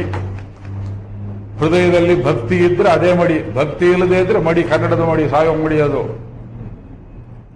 ಆದ್ರಿಂದ ಮೈನ್ ಸ್ಟ್ರೀಮ್, ಆ ಮೈನ್ ಸ್ಟ್ರೀಮ್ ಕಲ್ಚರ್ ಮೇಲಕ್ಕೆ ಬಂದ್ರೆ ಅದ್ರಲ್ಲಿ ದಲಿತರು ಬರ್ತಾರೆ, ಪ್ರತಿಯೊಬ್ಬರು ಬರ್ತಾರೆ. ಇವತ್ತು ಯಾರ್ಯಾರು ತುಳಿಯಲ್ಪಟ್ಟ ಜನಾಂಗ ಅಂತ ಹೇಳ್ತೀರಿ, ಅವರಿಗೆ ಮಿನಿಸ್ಟ್ರಿ ಪದವಿ ಕೊಡೋದ್ರಿಂದ ಯಾರು ದೊಡ್ಡವರಾಗೋದಿಲ್ಲ. ಅವರು ಭಾಗವತ ಓದಿದ್ರು ದೊಡ್ಡವರಾಗ್ತಾರೆ. ಮಿನಿಸ್ಟ್ರಿ ಪದವಿ ಬರ್ತದೆ ಹೋಗ್ತದೆ. ಭಾಗವತ ಒಮ್ಮೆ ತಲೆಗೆ ಹಿಡಿಯಿತು ಬಿಡುವುದಿಲ್ಲ. ನೀವು ಕೃಷ್ಣ ಚರಿತ್ರೆ ಹಿಡಿಯಿತು ಬಿಡುವುದಿಲ್ಲ. ಯಾಕೆ? ಅವನು ಬಿಡುವುದಿಲ್ಲ ನಿಮ್ಮನ್ನ. ಆಮೇಲೆ ಅದು ಇಷ್ಟು ಜನ ಕೂತಿದ್ದೀವಿ, ನೀವು ಎಲ್ಲ ಯಾರ್ಯಾರು ಊರು, ಎಲ್ಲಿಂದ ಬಂದ್ರು, ನಿಮ್ಮ ಹೆಸರೇನೋ, ಕುಲವೇನೋ, ಗೋತ್ರವೇನೋ ನನಗೆ ಗೊತ್ತಿಲ್ಲ. ಆದ್ರೆ ನಿಮ್ಮೆಲ್ಲರಲ್ಲಿ ನಾನು ಕಾಣುವುದು ಕೃಷ್ಣನನ್ನ. ಮೊನ್ನೆ ಹೇಳಿದೆ, ನೆನ್ನೆ ಹೇಳಿದೆ, ಇವತ್ತು ಹೇಳ್ತಾ ಇದ್ದೇನೆ. ಕೃಷ್ಣ ಭಕ್ತಿ, ಆ ಭಕ್ತಿ ಎಂಬ ಜ್ಯೋತಿ ನಿಮ್ಮನ್ನು ಎಳ್ಕೊಂಡ್ಬಂದಿದೆ. ಎಲ್ಲೆಲ್ಲಿಂದ ಎಳ್ಕೊಂಡ್ಬಂದಿದೆ ನೋಡಿ. ಯಾರೋ ಒಬ್ರು ಹೇಳಿದ್ರು, ಇಲ್ಲಿ ವಿಜಯನಗರದಿಂದ ಬಂದಿದ್ದೇನೆ ಸ್ವಾಮಿ ಇದ್ದಾರೆ ಇಲ್ಲವರು ಸಭೆಯಲ್ಲಿ. 3-4 ಗಂಟೆಗೆ ಪಾಪ ಅವರು ಬಿಟ್ಟು ಬಸ್ 2 ಬಸ್ ತಟಾಯಿಸಿ ಅಲ್ಲಿಂದ ಬಂದು ಅಲ್ಲೇ ಕೂತಿದ್ದಾರೆ ಕಾಣಿಸುತ್ತೆ ನೋಡಿ. ಅವರು ವಿಜಯನಗರದಿಂದ ಬರ್ತೇನೆ ಅಂತಾರೆ, ನಾಗರಭಾವಿ ಕಡೆಯಿಂದ ಬರ್ತಾರೆ, ಎಲ್ಲೆಲ್ಲಿಂದ ಬರ್ತಾರೆ. ಈ ಪೇಪರ್ನಲ್ಲೆಲ್ಲ ಕಡೆ ಬರ್ತಾ ಇಲ್ಲ. ನಿಮಗೆ ಕೃಷ್ಣ ಅಂದ್ರೆ ಹುಚ್ಚಿದೆ, ಅಂದ್ರೆ ಭಕ್ತಿ. ಹುಚ್ಚು ಹಿಡಿಯಿತು, ನನಗೆ ಹುಚ್ಚು ಹಿಡಿಯಿತು. ದಾಸರು ಹೇಳಿದ ಹಾಗೆ ಭಾರತವನ್ನು ಉದ್ಧಾರ ಮಾಡತಕ್ಕಂತಹ ಶಕ್ತಿ ಸ್ವಾಮಿ ರಾಮಚಂದ್ರನಿಗಿದೆ, ಸ್ವಾಮಿ ಕೃಷ್ಣನಿಗಿದೆ, ಪರಮೇಶ್ವರ ಕಾಶಿ ವಿಶ್ವನಾಥನಿಗಿದೆ. ಅವನು ಇದ್ದಾನೆ ನೋಡಿ ಅಲ್ಲಿ, ಮಹಾರುದ್ರದೇವ. ಇಂಥದ್ದೊಂದು ದಿವ್ಯ ಸ್ರೋತ ಮತ್ತೆ ನಮ್ಮಲ್ಲಿ ಜಾಗೃತವಾಗಲಿ. ನಾವು ಬೇರೆ ಗ್ರಂಥಗಳನ್ನು ಉಪನಿಷತ್ ಪ್ರವಚನ ಮಾಡಿದರೆ, ಈಗ ಮೈಸೂರಲ್ಲಿ ಉಪನಿಷತ್ ಪ್ರವಚನ ಮಾಡೋಣ ಅಂತ ಕೂತಿದ್ದಾರೆ. ಮೈಸೂರಿಂದ 2 ಮಿನಿಸ್ಟರ್ ಆಗಿದ್ದಾರೆ. ಅವ್ರಿಗೆ ಸನ್ಮಾನ ಮಾಡಬೇಕು. ನೀವು ಬನ್ನಿ ಒಂದು ವಾರ ಉಪನಿಷತ್ ಪ್ರವಚನ ಮಾಡಿ. ಉಪನಿಷತ್ ಪ್ರವಚನ ಯಾರೀ ಕೇಳ್ತಾರೆ? ಬೇಕಾದ್ರೆ ಪಾಂಡವಿ ಗೀತೆ ಹೇಳ್ತೇನೆ. ಕೇಳಿಲ್ವಲ್ಲ ನೀವು? ನೋಡಿ ಎಷ್ಟು ಅಧಮಸ್ಥಿತಿಗಿದ್ದೀರೋ ಬರ್ತೀರು. ಪಾಂಡವಿ ಗೀತೆ ಅಂತ 100 ಶ್ಲೋಕ, ಅದು ವೇದವ್ಯಾಸರು ರಚನೆ ಮಾಡಿ ಇವತ್ತು ಎಲ್ಲಿ ಸೇರಿತೋ ಗೊತ್ತಿಲ್ಲ, ಖಿಲಭಾಗ ಅಂತೇವೆ. ಮಹಾಭಾರತ ಭಾಗವತಗಳ ಪ್ರಸಿದ್ಧ ವ್ಯಕ್ತಿಗಳು, ಕ್ಯಾರೆಕ್ಟರ್ಸ್ ತಾವು ಜೀವನದಲ್ಲಿ ಕಂಡುಕೊಂಡ ದರ್ಶನವನ್ನು 1-2 ಶ್ಲೋಕದಲ್ಲಿ ತಾವೇ ಕನ್ಫಸ್ ಮಾಡಿಕೊಂಡಂತೆ ಹೇಳುವ ಶ್ಲೋಕಗಳು. ದ್ರೌಪದಿ, ಧೃಷ್ಟದ್ಯುಮ್ನ, ಅರ್ಜುನ, ಅಭಿಮನ್ಯು. ಅದು ಒಂದ್ಸಲ ಹೇಳಿ ತೋರಿಸ್ತೇನೆ ನೋಡಿ, ಹುಚ್ಚು ಹಿಡಿಸ್ತೇನೆ ನಿಮಗೆ. ಹುಚ್ಚಿನಲ್ಲಿ ಎಷ್ಟು ತರ ಇರುತ್ತೆ ನೀವು ಕೇಳಿ ನೋಡಿ. ಅದಾಗಿ ಜನ್ಮದಲ್ಲಿ ಕೇಳಿದ, ಈಗ ಪ್ರಾಯಶಃ ಕೃಷ್ಣ ಕರ್ಣಾಮೃತದ ಮೇಲೆ ಲೆಕ್ಚರ್ ಮಾಡ್ತಾ ಇರೋರು ನಾನೇ ಮೊದಲನೇವನೇನೋ ಗೊತ್ತಿಲ್ಲ, ಹೆದರ್ತಾರೆ. ಮುಕುಂದ ಮಾರೆ ಸ್ವಲ್ಪ ನಾವು ಶುರು ಮಾಡಿದ್ವಿ, ಅಲ್ಲಿ ಇಲ್ಲಿ ಸ್ವಲ್ಪ ಹೇಳ್ತಾರೆ. ಕೃಷ್ಣ ಕರ್ಣಾಮೃತ ಜನಪ್ರಿಯ ಆಗಬೇಕು. ಪ್ರವಚನ ಮಾಡೋರು ಮೊದಲು ಶ್ಲೋಕ ಓದೋದಕ್ಕೆ ಬರಬೇಕು. ಅದರ ಹಿಂದೆ ಭಾಗವತದ ಬ್ಯಾಕ್ಗ್ರೌಂಡ್ ಚೆನ್ನಾಗಿರಬೇಕು. ಜನರಿಗೆ ನಾವು ಹೇಳಿ ತಿಳಿಸಬೇಕು ಅನ್ನುವ ಕಳಕಳಿ ಇರಬೇಕು. ಇದೆಲ್ಲ ಕೂಡಿಕೊಂಡ್ರೆ 5 ನಿಮಿಷದಲ್ಲಿ ದೇಶದ ಜಾಗೃತಿ ಆಗ್ತದೆ. ನಮಗೆಲ್ಲರಿಗೆ ಭಗವಂತ ಸದ್ಬುದ್ಧಿಯನ್ನು ಕೊಡಲಿ. ಇದು ನಿಮ್ಮ ವೃತ್ತಿಗೆ ಭಂಗ ಬರುವುದಿಲ್ಲ. ನಿಮ್ಮ ಡ್ಯೂಟಿ ಏನಾರು ಮಾಡ್ಕೊಳ್ಳಿ. ಸಾಯಂಕಾಲ 6ರಿಂದ 8 ಪ್ರತಿ ದಿವಸ ಅಲ್ಲ, ಯಾವತ್ತೋ ಒಂದು 8 ದಿವಸ 10 ದಿವಸ ಮಧ್ಯೆ ಇಂಜೆಕ್ಷನ್ ಟಾನಿಕ್ ಕೊಟ್ಟಾಗ ಸ್ವಲ್ಪ ನಡೆಯುತ್ತೆ. ಅದನ್ನ ಇಟ್ಕೊಂಡು ನೀವು ಬೇರೆ ಬೇರೆ ಕ್ಷೇತ್ರಗಳಲ್ಲಿ ಏನೇನು ದುಡಿದ್ರು ಅದೆಲ್ಲದರಿಂದ ರಾಷ್ಟ್ರಕ್ಕೆ ಕ್ಷೇಮವಾಗಬೇಕು. ರಾಷ್ಟ್ರ ಸತ್ರೆ ನೀವು ಅದಕ್ಕಿಂತ ಮೊದಲು ಸತ್ತಿರ್ತೀವಿ. ರಾಷ್ಟ್ರ ಬದುಕಿದ್ರೆ ನೀವು ಕೃಷ್ಣ ದುಡಿದದ್ದು ರಾಷ್ಟ್ರಕ್ಕೋಸ್ಕರವಾಗಿ. ಕೃಷ್ಣನ ರಾಷ್ಟ್ರ ನಿಷ್ಠೆ ಆಗಿತ್ತು ಹುಟ್ಟಿದ ದಿವಸದಿಂದಲ್ಲ, ಹುಟ್ಟಿದ ಗಳಿಗೆಯಿಂದ ಅವತಾರ ಸಮಾಪ್ತಿ ಮಾಡುವ ತನಕ ರಾಷ್ಟ್ರ ಎಲ್ಲರನ್ನು ಏಕೀಕರಿಸಬೇಕು ಅಂತ ದುಷ್ಟರನ್ನೆಲ್ಲ ಕಿತ್ತಾಕಿ ತನ್ನ ವಂಶದಲ್ಲಿ ಬೇರೆ ವಂಶದಲ್ಲಿದ್ದವರನ್ನೆಲ್ಲ ಒಬ್ಬೊಬ್ಬರನ್ನಾಗಿ ಎತ್ತಿ ತೆಗೆದು ಸತ್ಪುರುಷರ ಕೈಲಿ ರಾಜ್ಯವನ್ನ ಕೊಟ್ಟ ಭ್ರಷ್ಟ ಧರ್ಮರಾಜ ಬರೀ 36 ವರ್ಷ ಆಳಿದ. ಅರ್ಜುನನ ಮೊಮ್ಮಗ ಪರೀಕ್ಷಿತ ಅವನಿಗಿಂತ ಹೆಚ್ಚು ಧರ್ಮಿಷ್ಠನಾಗಿ 60 ವರ್ಷ ರಾಜ್ಯವನ್ನು ಆಳಿದ. 96 ವರ್ಷ 1 ಸೆಂಚುರಿ ಕೃಷ್ಣ ಮಾಡಿದ ಸಾಹಸ, 1 ಸೆಂಚುರಿ ಈ ದೇಶಕ್ಕೆ ಅತ್ಯಂತ ಶ್ರೇಷ್ಠವಾದ ಆಡಳಿತವನ್ನು ಕೊಟ್ಟಿತು. ಅದನ್ನೆಲ್ಲ ಕುರಿತು ಹೇಳಬೇಕು ಭಾಗವತದಲ್ಲಿ. ಇವತ್ತು ಯಾಕೋ ಕೆರಳ್ತಾ ಇದೆ ರಾಮನ್ ನೋಡಿದ ಕೂಡಲೇ. ಕ್ಷಮಿಸಬೇಕು, ಸ್ವಲ್ಪ ಜೋರಾಗಿ ಮಾತಾಡಿದರೆ ಯಾರಿಗಾರು ಮನಸ್ಸಿಗೆ ನೋವಾಗಿದ್ದು ದಯವಿಟ್ಟು ಕ್ಷಮಿಸಿ. ಕೃಷ್ಣ ಕರ್ಣಾಮೃತ ಆರಂಭಿಸೋಣ. ಇನ್ನು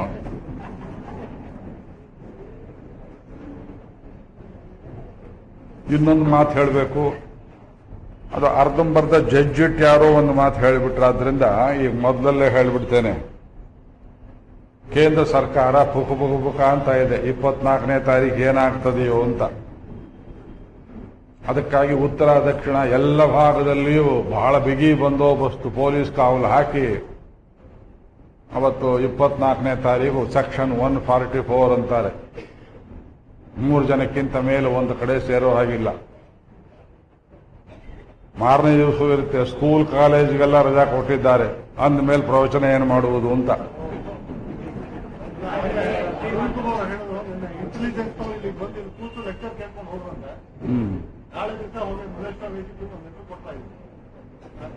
ಲೆಕ್ಚರ್ ಉಂಟೇ ಇಲ್ವಾ?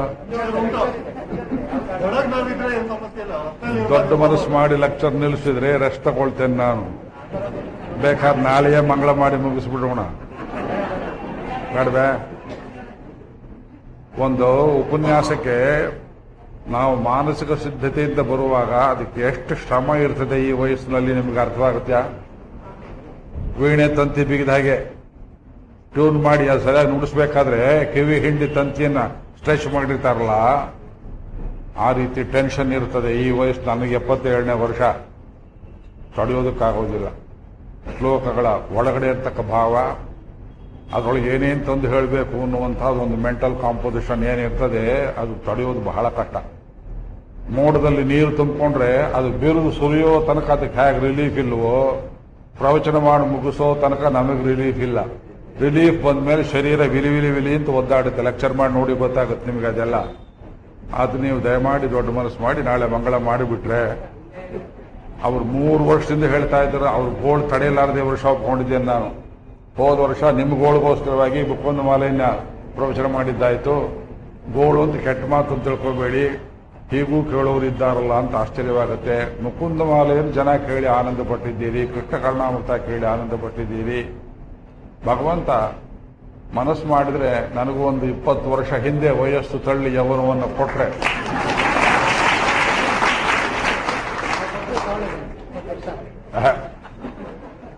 ನಿಮ್ಮ ಆಯುಷ್ಯ ನಿಮಗೆ ಇರಬೇಕು, ಅವನ ಜುಲ್ಮೆ ಮಾಡ್ತಕ್ಕದ್ದಲ್ಲ. ಒಂದೊಂದು ಶ್ಲೋಕವನ್ನು ಕೇಳುವ ಕೃಷ್ಣ ಕರ್ಣಾಮೃತದಲ್ಲಿ ಅವನ ಕಿವಿಗೆ ಅಮೃತ ಹೊಯ್ದ ಹಾಗೆ ನಮಗೂ ಆನಂದ ಉಂಟಾಗಿ ಅಮೃತ ಸೇಚನವಾಗ್ತದೆ. ನೆನ್ನೆ ಮುರುಳಿ ನಾದದ ವೈಭವವನ್ನು ಕುರಿತು ಒಂದು ಸ್ವಲ್ಪ ವಿವರಿಸಿದೆ. ಅಸ್ತಿ ಸ್ವಸ್ತರುಣೀಕರಾಗ್ರವಿಗಲತ್ಕಲ್ಪ ಪ್ರಸೂನಾಪ್ಲುತಂ ವಸ್ತು ಪ್ರಸ್ತುತ ವೇಣುನಾದಲಹರಿ ನಿರ್ವಾಣ ನಿರ್ವ್ಯಾಕುಲಂ ಸ್ರಸ್ತ ನಿರುದ್ಧನೀ ವಿವಿಲಸದ್ಗೋಪೀ ಸಹಸ್ರಾವೃತಂ ಹಸ್ತನ್ಯಷ್ಟ ನತಾಪವರ್ಗಂ ಅಖಿಲೋದಾರಂ ಕಿಶೋರಾಕೃತಿ ಭಕ್ತಾನಾಂ ಹೃದಯೇ ವಸತೀತಿ ವಸ್ತು. ಭಗವಂತನಿಗೆ ನಿನ್ನೆ ಹೇಳಿದ ಮಾತಿದು. ಮೇಲ್ ನೋಡಿದ್ರೆ ದೇವಸ್ತ್ರೀಯರು, ಇಂದ್ರ, ಅಗ್ನಿ, ವರುಣ ಮುಂತಾದವರ ಪತ್ನಿಯರು ನಮ್ಮ ಭೂಮಿಯಲ್ಲಿ, ಅದರಲ್ಲಿ ಗೋಕುಲದಲ್ಲಿ ಸಿಕ್ಕದೇ ಇರುವಂತಹ ದಿವ್ಯ ಪುಷ್ಪಗಳನ್ನು ತಂದು ಕೃಷ್ಣನ ಮೇಲೆ ಸುರಿತಾ ಇದ್ದಾರೆ. ತರುಣಿ ಕರಾಗ್ರ ವಿಕಲ ಕಲ್ಪ ಪ್ರಸೂನ ಪ್ಲುತಂ. ಯಾರೋ ಹೇಳಿರ್ಬೇಕು ಇಂದ್ರನ ಹೆಂಡತಿಗೆ ಈ ಕೃಷ್ಣ ಅಂದ್ರೆ ಅವನಿಗೆ ಹೂವು ಕಂಡ್ರೆ ತುಂಬಾ ಇಷ್ಟ ಅಂತ. ನಿಜವೇ? ಕೃಷ್ಣನಿಗೆ ಹೂವು ಇಷ್ಟವೇ ಇಲ್ಲವೇ? ನಿರ್ಣಯ ಮಾಡಿ ಹೇಳಿ. ನಾನು ಮತ್ ಯಾವ ಹೂವು ಇಷ್ಟ? ಯಾರೂ ಮೂಸಿ ನೋಡದ ಹೂವುಗಳು ಇಷ್ಟ. ಅರ್ಥ ಮಾಡಿಕೊಳ್ಳಿ. ಅರ್ಥ ಆಯ್ತಾ? ಇನ್ನೊಂದು ಪ್ರಶ್ನೆ ಕೇಳ್ತೇನೆ. ಈಗ ನೀವೆಲ್ಲ ಪುಷ್ಪಗಳಾಗಿದ್ದ ಪಕ್ಷದಲ್ಲಿ ಇನ್ನೊಬ್ಬರಿಂದ ಮೂಸಿ ನೋಡಲ್ಪಟ್ಟ ಪುಷ್ಪಗಳು ನೀವು, ಕೃಷ್ಣನಿಗೆ ನಿಮ್ಮನ್ನು ಮುಡಿಬಿಟ್ಟ ಹೂವುಗಳು. ಇದು ತಿಳಿಲಿಲ್ಲ, ಮತ್ತೇನು ವೇದ ಹೇಳಿ ನಿಮ್ಗೆ ನಾನು? ಬೇರೆ ಪುರುಷಾರ್ಥ ಬೇಕು ಅಂತ ನೀವು ಬಯಸಿದರೆ ಇದು ಆಘ್ರಾತ ಕುಸುಮ. ಅಂಗಡಿಯಿಂದ ತರುವಾಗ ಹೂವು ದೇವರಿಗೆ ತುಂಬಾ ಚೆನ್ನಾಗಿದೆ, ಘಮ ಘಮ ಅಂತ ಇದೆ ಅಂತ ಅಂದ್ರೆ ನೀನೇ ಇಟ್ಕೊಂತಾನೆ ಭಗವಂತ. ಅವನು ಕೇಳೋ ಹೂವು ಯಾವುದು? ನೀನು ಹೂವಿನಂತ ಆಗಬೇಕು, ನೀನು ಮೊಗ್ಗನಂತಿರಬಾರದು, ನೀನು ಅರಳಬೇಕು, ನನಗೇ ಅರಳಬೇಕು. ಮಾಮೇಕಂ ಶರಣಂ ವ್ರಜ,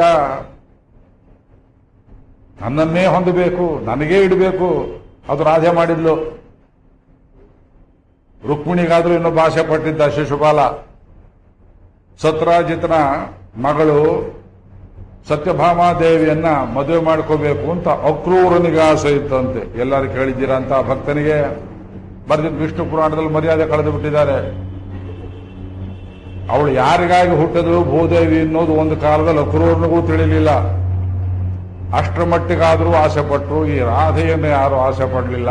ಅವಳು ಹೊರಗಡೆ ಬರಲೇ ಇಲ್ಲ, ಬಹಿರಂಗರು ಕಾಣಿಸ್ಕೊಳ್ಳೇ ಇಲ್ಲ.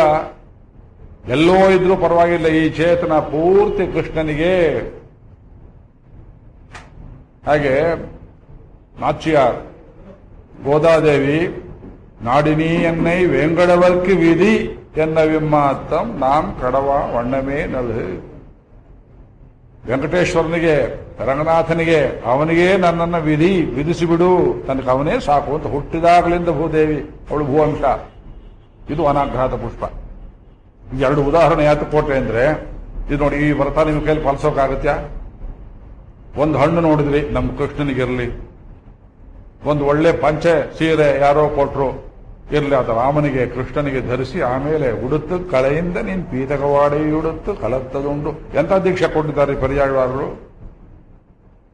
ಒಳ್ಳೆ ಸೀರೆ ದೇವರಿಗೆ ಒಂದು ರಾಮಪಟ್ಟಾಭಿಷೇಕವೋ, ಒಂದು ಸತ್ಯನಾರಾಯಣ ಪೂಜೆಯೋ, ಒಂದು ರುಕ್ಮಿಣಿ ಕಲ್ಯಾಣವೋ ಮಾಡಿ ಅವನಿಗೆ ಅರ್ಪಿಸಬೇಕು. ಮೊದಲು ಶೇಷ ವಸ್ತ್ರವನ್ನಾಗಿ ನೀವು ಧರಿಸಿ ಉಡುತ್ತು ಕಳೆಯಿಂದ ನೀನು ಮುಟ್ಟು ಬೇಜಾರಾಯಿತು ಅಂತ ಕೆಳಗಿಟ್ಟಲ್ಲ, ನಿನ್ ಪೀತಕವಾಡಿ ಉಡುತ್ತು ಕಲತ್ತದುಂಡು. ನಿನಗೆ ಅಂತ ನೈವೇದ್ಯಕ್ಕೆ ಮಾಡಿರ್ತೇನೆ. ರಾಜನಿಗೆ ಅಂತ ಮಾಡಿದ ನೈವೇದ್ಯವನ್ನ ವೇದಾಂತ ದೇಶಕ್ಕೆ ಹೇಳ್ತಾರೆ, ರಾಜರ ಅರಮನೆಯಲ್ಲಿರೋ ಗಿಣಿಗೂ ಕೊಡ್ತಾರೆ, ಪಂಜರದ ಗಿಣಿಗೂ ಕೊಡ್ತಾರೆ. ಇಲ್ವೇ? ಯೋಚನೆ ಮಾಡಿ ಹೇಗಿರುತ್ತೆ ಅದು. ಕ್ಷೀರಾನ್ನ ಮಾಡಿದ್ರೆ ಒಳ್ಳೆ ಲೇಹ್ಯ ಇದ್ದ ಎಷ್ಟು ಸಕ್ಕರೆ ಹಾಕಿರ್ತಾರೆ, ಒಳ್ಳೆ ಜೇನುತುಪ್ಪದಿಂದ ಮಾಡಿ ಸಕ್ಕರೆ ಹಾಕಿ ಲವಾಜಮ ಎಲ್ಲ ಹಾಕಿ ಮಾಡಿದ್ರೆ ಮಹಾರಾಜರು, ಅವರು ಮಹಾರಾಜರು ಮಾಡುವಾಗ ಇಷ್ಟು ಒಂದು ಪಾವ ಅರ್ಧ ಪಾವ ಮಾಡೋದ್ರಲ್ಲಿ ದೊಡ್ಡದಾಗೆ ಮಾಡಿರ್ತಾರೆ. ತಾವು ಅದನ್ನು ಸ್ವಲ್ಪ ಎಷ್ಟು ಬೇಕೋ ತಿಂದು, ಅರಮನೆ ಅತ್ಯಂತ ಆಪ್ತ ಸೇವಕ ಮುದುಕ, ಅವನಿಗೆ ಕಾಲೊಂದಿಗೆ ಧರಿಸೋನು, ಕಿರೀಟ ಹಾಕೋನು, ನಾಮಧಾರಣೆ ಮಾಡೋನು, ತೋಳಿಗೆ ಆಭರಣ ತೊಡಸೋನು, ಅವನನ್ನು ಕರೆದು ನೀ ಕೊಂಚ ಸಾಕ್ಬಿಟ್ರ, ಅವನು ಕಟ್ಕೊಂಡು ಬುದ್ಧಿ, ಮನೆಯಲ್ಲಿ ಮಕ್ಕಳಿದ್ದಾವೆ, ಮಕ್ಕಳಿಗೆ ಹೆಂಡತಿಗಿರಲಿ ಪಟ್ಟನ್ ಕೊಡ.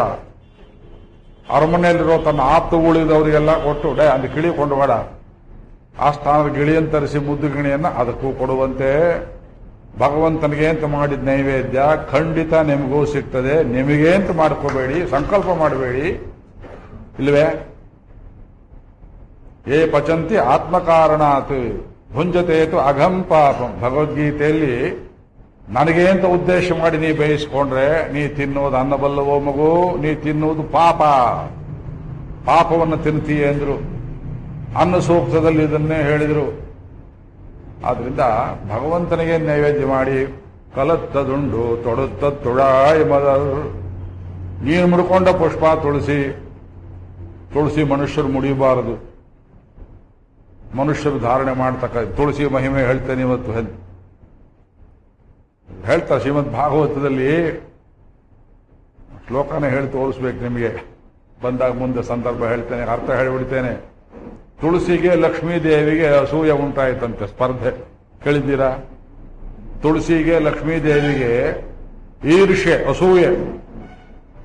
ನೋಡ್ತಾಳೆ ಲಕ್ಷ್ಮೀದೇವಿ, ಎದೆಯಲ್ಲಿ ಜಾಗ ಕೊಟ್ಟಿದ್ದಾನೆ ಭಗವಂತ. ಇದು ಫುಲ್ ಕ್ಯಾಬಿನೆಟ್ ರ್ಯಾಂಕ್ ಮಿನಿಸ್ಟರ್ ಕೊಟ್ಟ ಹಾಗೆ.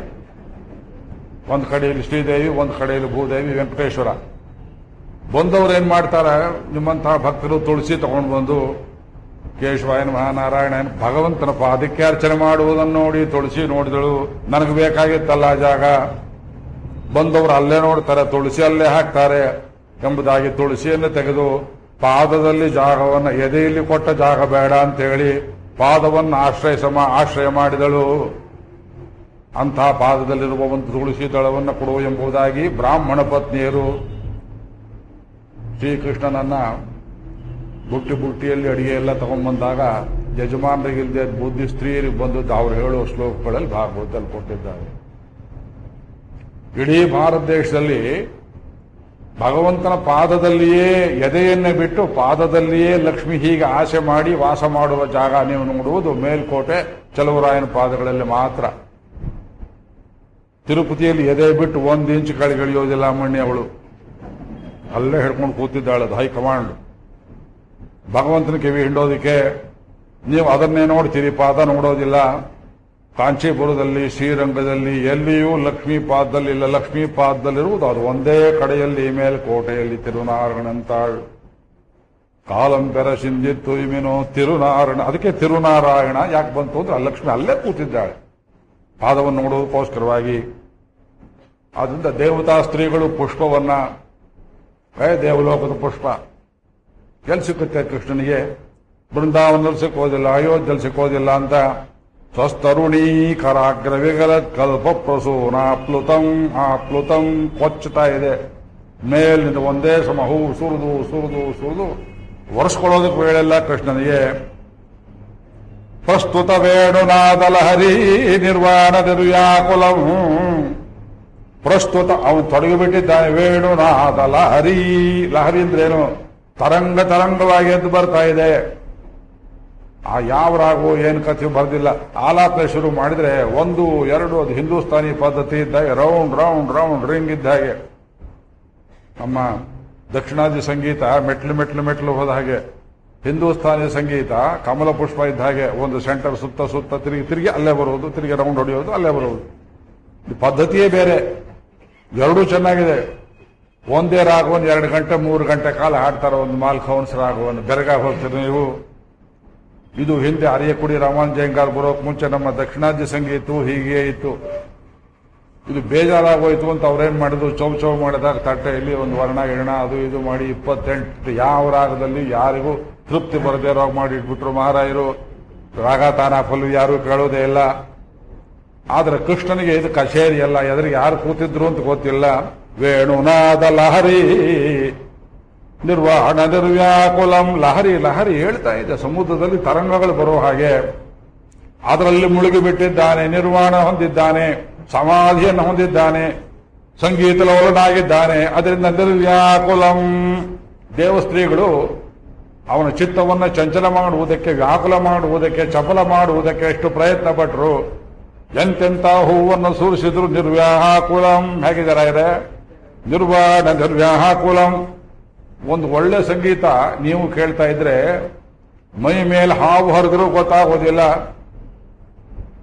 ಗಡಿಯಾರ ಕಟ್ಟಿರ್ತೀರಿ, ಟೈಮ್ ಗೊತ್ತಾಗೋದಿಲ್ಲ. ಹೋಗ್ಬೇಕಲ್ಲ, ಬಸ್ ಮಿಸ್ ಆದ್ರೆ ಏನು ಗತಿ ಪಾಪ, ನಡ್ಕೊಂಡೇ ಹೋದ್ರು, ಬಸ್ ಸಿಕ್ಕಲಿಲ್ಲ ಅಂತ ಅವತ್ತು ಕಿವಿಗೆ ಬಿತ್ತು. ತುಂಬಾ ಕಷ್ಟಪಟ್ಟೆ ಮನಸ್ಸಿನಲ್ಲಿ. ಅಷ್ಟು ದೂರದಿಂದ ಬರ್ತೀರಿ ಕೇಳಬೇಕು ಅಂತ ಪಾಪ ನೀವು. ನಿಮಗೊಂದು ಬಸ್ ಏರ್ಪಾಡು ಮಾಡಿಕೊಡೋ ಸ್ಥಿತಿಯಲ್ಲಿ ನನ್ನ ದೇವರು ಇಡಲಿಲ್ಲ. ನಾನೇನು ಮಾಡಲಿ? ಯಾರಿಗಾರು ಹೇಳಿ ಸ್ಪೆಷಲ್ ಬಸ್ ಮಾಡೋಣ ಅಂದ್ರೆ ನೀವು ಸಿಕ್ಕಾಕೊಂಡ್ರೋ ಜಾಗ ಅಲ್ಲೆಲ್ಲೋ ಶ್ರೀಪುರದಲ್ಲಿ ಮೂಲೆಯಲ್ಲಿ ಇದ್ದೀರಿ. ನಿಮ್ಮ ಹತ್ರವೇ ಬಂದು ಅಲ್ಲಿ ಪ್ರವಚನ ಮಾಡುವ ಯೋಗ್ಯತೆ ನನಗೆ ಕೊಡಲಿಲ್ಲ ಭಗವಂತ.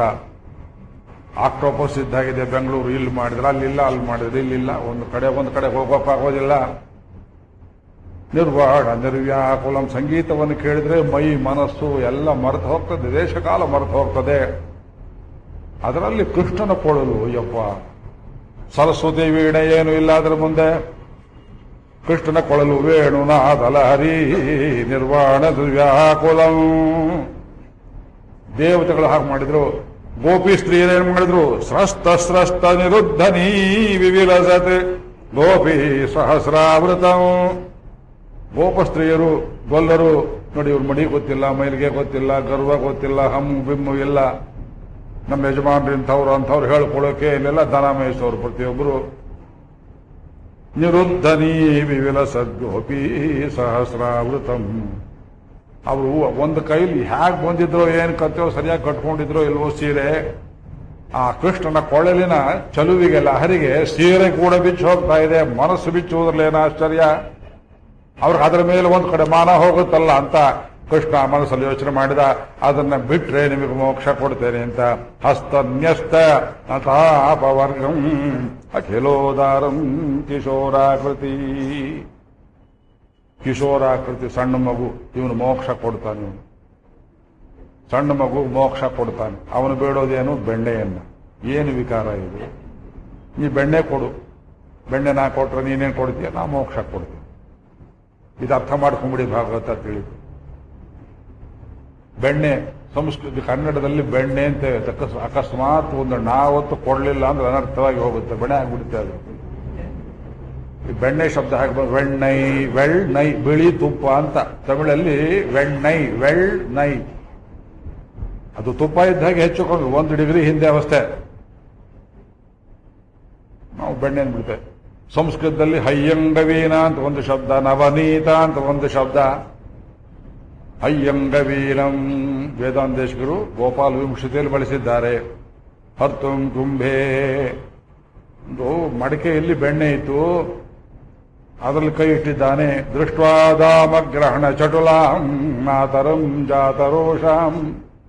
ಒಳಗಿನ ಮನೆಯಿಂದ ಅವಳು ಒಣಕೆ ತಗೊಂಡ್ಮೊದ್ಲು. ಮಾತರಂ ಜಾತರೋಷಾಂ. ತೋರ ಇವತ್ತು ಬೆಳಿಗ್ಗೆ ಎದ್ದು ಕೂಡಲೇ ಮಾಡೋ ಕೆಲಸ ಬೆಣ್ಣೆ ಕದಿಯೋದೆ ಅಂತ. ಇವನೇನ್ ಮಾಡ್ತಾನೆ? ಓಡ್ಬೇಕು ಅಂತ ನೋಡ್ತಾನೆ. ಹೊಸ್ತರಿಂದ ಆಚೆಗೆ ಬೆಣ್ಣೆ ವಾಸನೆ ಎಳಿತಾ ಇದೆ. ಈ ಕಡೆ ನಿಲ್ಲಲಾರ, ಆ ಕಡೆ ಓಡ್ಲಾರ. ಅಮ್ಮ ಅಂತ ಕೊಳೋ ಅಂತ ಹೇಳ್ತಾ ಇದ್ದಾನೆ. ಎರಡೂ ಕಣ್ಣಲ್ಲಿ ಬರೋ ನೀರು ಯಾವುದು? ಆಮ್ನಾಯ ಗಂಧಿ ರುಚಿರ ಸ್ಫುರಿತಾದರೋಷ್ಟಂ. ವೇದಗಳ ಸಾರವನ್ನೇ ಹೇಳ್ತಾ ಇದ್ದಾನಂತೆ ಕಣ್ಣಲ್ಲಿ. ಆಮ್ನಾಯ ಗಂಧಿ, ವೇದಗಳ ಸಾರ. ಅವನ ಕಣ್ಣಿಂದ ಬರೋದು ವೇದದ ಸಾರ. ಯಾವುದು ವೇದದ ಸಾರ? ಯಾವುದು? ನೀ ನನ್ನನ್ನು ಹೊಂತಾ ಇಲ್ವಲ್ಲ ಅಂತ ಭಗವಂತನ ಸಂಕಟ. ನಿಮಗೋಸ್ಕರ ನಾನು ಗೋಕುಲದಲ್ಲಿ ಬಂದ್ರೆ ನೀವು ನನ್ನ ಕಡೆಗೆ ಬರ್ತಾ ಇಲ್ವಲ್ಲ, ನಿಮಗೆ ಬೆಣ್ಣೆ ಮೇಲೆ ಆಸೆ ಅಲ್ಲ, ಆ ಬೆಣ್ಣೆಯನ್ನು ಕೊಡಿ ಅಂತಾನೆ. ಅದು ಹಯ್ಯಂಗವೀನ ನವನೀತಂ. ಆಗತಾನೆ ತೆಗೆದಿಟ್ಟ ಬೆಣ್ಣೆಗೆ, ಕೆಡದಿಟ್ಟ ಬೆಣ್ಣೆಗೆ ನವನೀತ. ನವ ಅಂದ್ರೆ ಆಗತಾ, ತಾಜಾ ಅಂತ. ತಾಜಾ ಬೆಣ್ಣೆ ನಿನ್ನೆ ಮೊನ್ನೆ ತೆಗೆದಿಟ್ಟಿದ್ದು, ಡಬ್ಬಿಯಲ್ಲಿಟ್ಟಿದ್ದು, ಹುಳಿ ವಾಸನೆ ಬರುತ್ತೆ ನೋಡಿ. ಬಾಟ್ಲ್ ಮಾಡಿದ್ರೆ ಎಲ್ಲ ಕೆಟ್ಟದ್ದೇ. ಗಾಳಿಯೂ ಕೆಟ್ಟ ವಾಸನೆ ಬರುತ್ತೆ, ನೀರು ಕೆಟ್ಟ ವಾಸನೆ ಬರುತ್ತೆ, ಫ್ಲಾಸ್ಕಲ್ಲಿ ಹಾಕಿದ್ರೆ ಕಾಫಿ ಕೆಟ್ಟ ವಾಸನೆ ಬರ್ತದೆ. ಎಲ್ಲಿ ಬಾಟ್ಲ್ ಅಪ್ ಮಾಡ್ತೀರಿ, your feelings, your thoughts, all those things are waste. ಮುಕ್ತವಾಗಿ ಭಗವಂತ ಅರ್ಪಿಸಬೇಕು. ನಿನ್ನ ಮನಸ್ಸು ಇತ್ಲಾಗಿ ಚಂಚಲವಾಗದಂತೆ ನನಗೆ ಕೊಡು ಅಂತ ಹೇಳ್ತಾನೆ ಭಗವಂತ. ನಾವು ಹೇಳ್ತೇವೆ, ನನ್ನ ಮನಸ್ಸನ್ನು ನಿನಗೆ ಕೊಟ್ಟರೆ ನನಗೇನು ಬಂತು ಅಂತ ಕೇಳ್ತೇವೆ. ನಮ್ಮ ವ್ಯಾಪಾರ ಆಗಿದ್ವಿ, ಕಮರ್ಷಿಯಲ್ ಮೈಂಡ್. ಮನಸ್ಸನ್ನು ಅವನು ಕೊಟ್ಬಿಟ್ರೆ ನನಗೇನು ಉಳಿಯಿತು? ನಿನಗೇನು ಉಳಿಯೋದು ಬೇಡ, ಸಂಸಾರ ಬಂಧನ ಮುಗಿತೇನೆ. ಇದು ಮನಸ್ಸು ನನ್ನದು ನೀನು ತಿಳ್ಕೊಂಡಿರೋ ತನಕ ಈ ಮಡಿಕೆ ನಿನ್ನದು ಅನ್ನೋ ಭಾವನೆ ಹೋಗೋದಿಲ್ಲ. ಆ ಮಡಿಕೆ ಹೊಡಿಬೇಕಾಣು, ಬೆಣ್ಣೆ ನನಗೆ ಕೊಡು. ಈ ಮಡಿಕೆ ಹೊಡಿಬೇಕು. ಅರ್ಥವಾಯ್ತೇನ್ರಿ? ಮಡಿಕೆ ಅಂದ್ರೆ ಯಾವುದು? ನಿಮ್ಮ ಶರೀರವೇ ಮಡಿಕೆ. ಅದು ಗೋಕುಲದ್ದೋ ಬೃಂದಾವನದ್ದೋ ಎಷ್ಟೊಂದು ಚಿತ್ತಾರ ಮಾಡಿದ್ರು ಅದು ಒಂದು ದಿವಸ ಒಡೆಯೋ ಮಡಿಕೆ.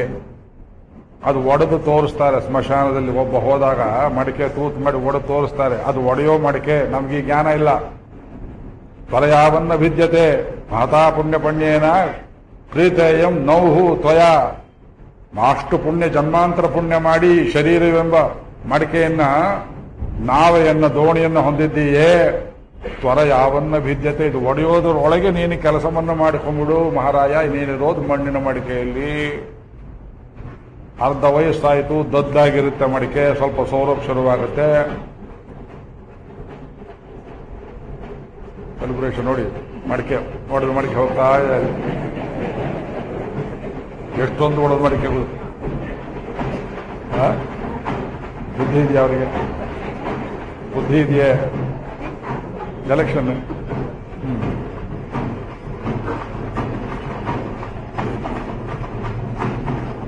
ಆದ್ದರಿಂದ ಭಾಗವತದಲ್ಲಿರುವ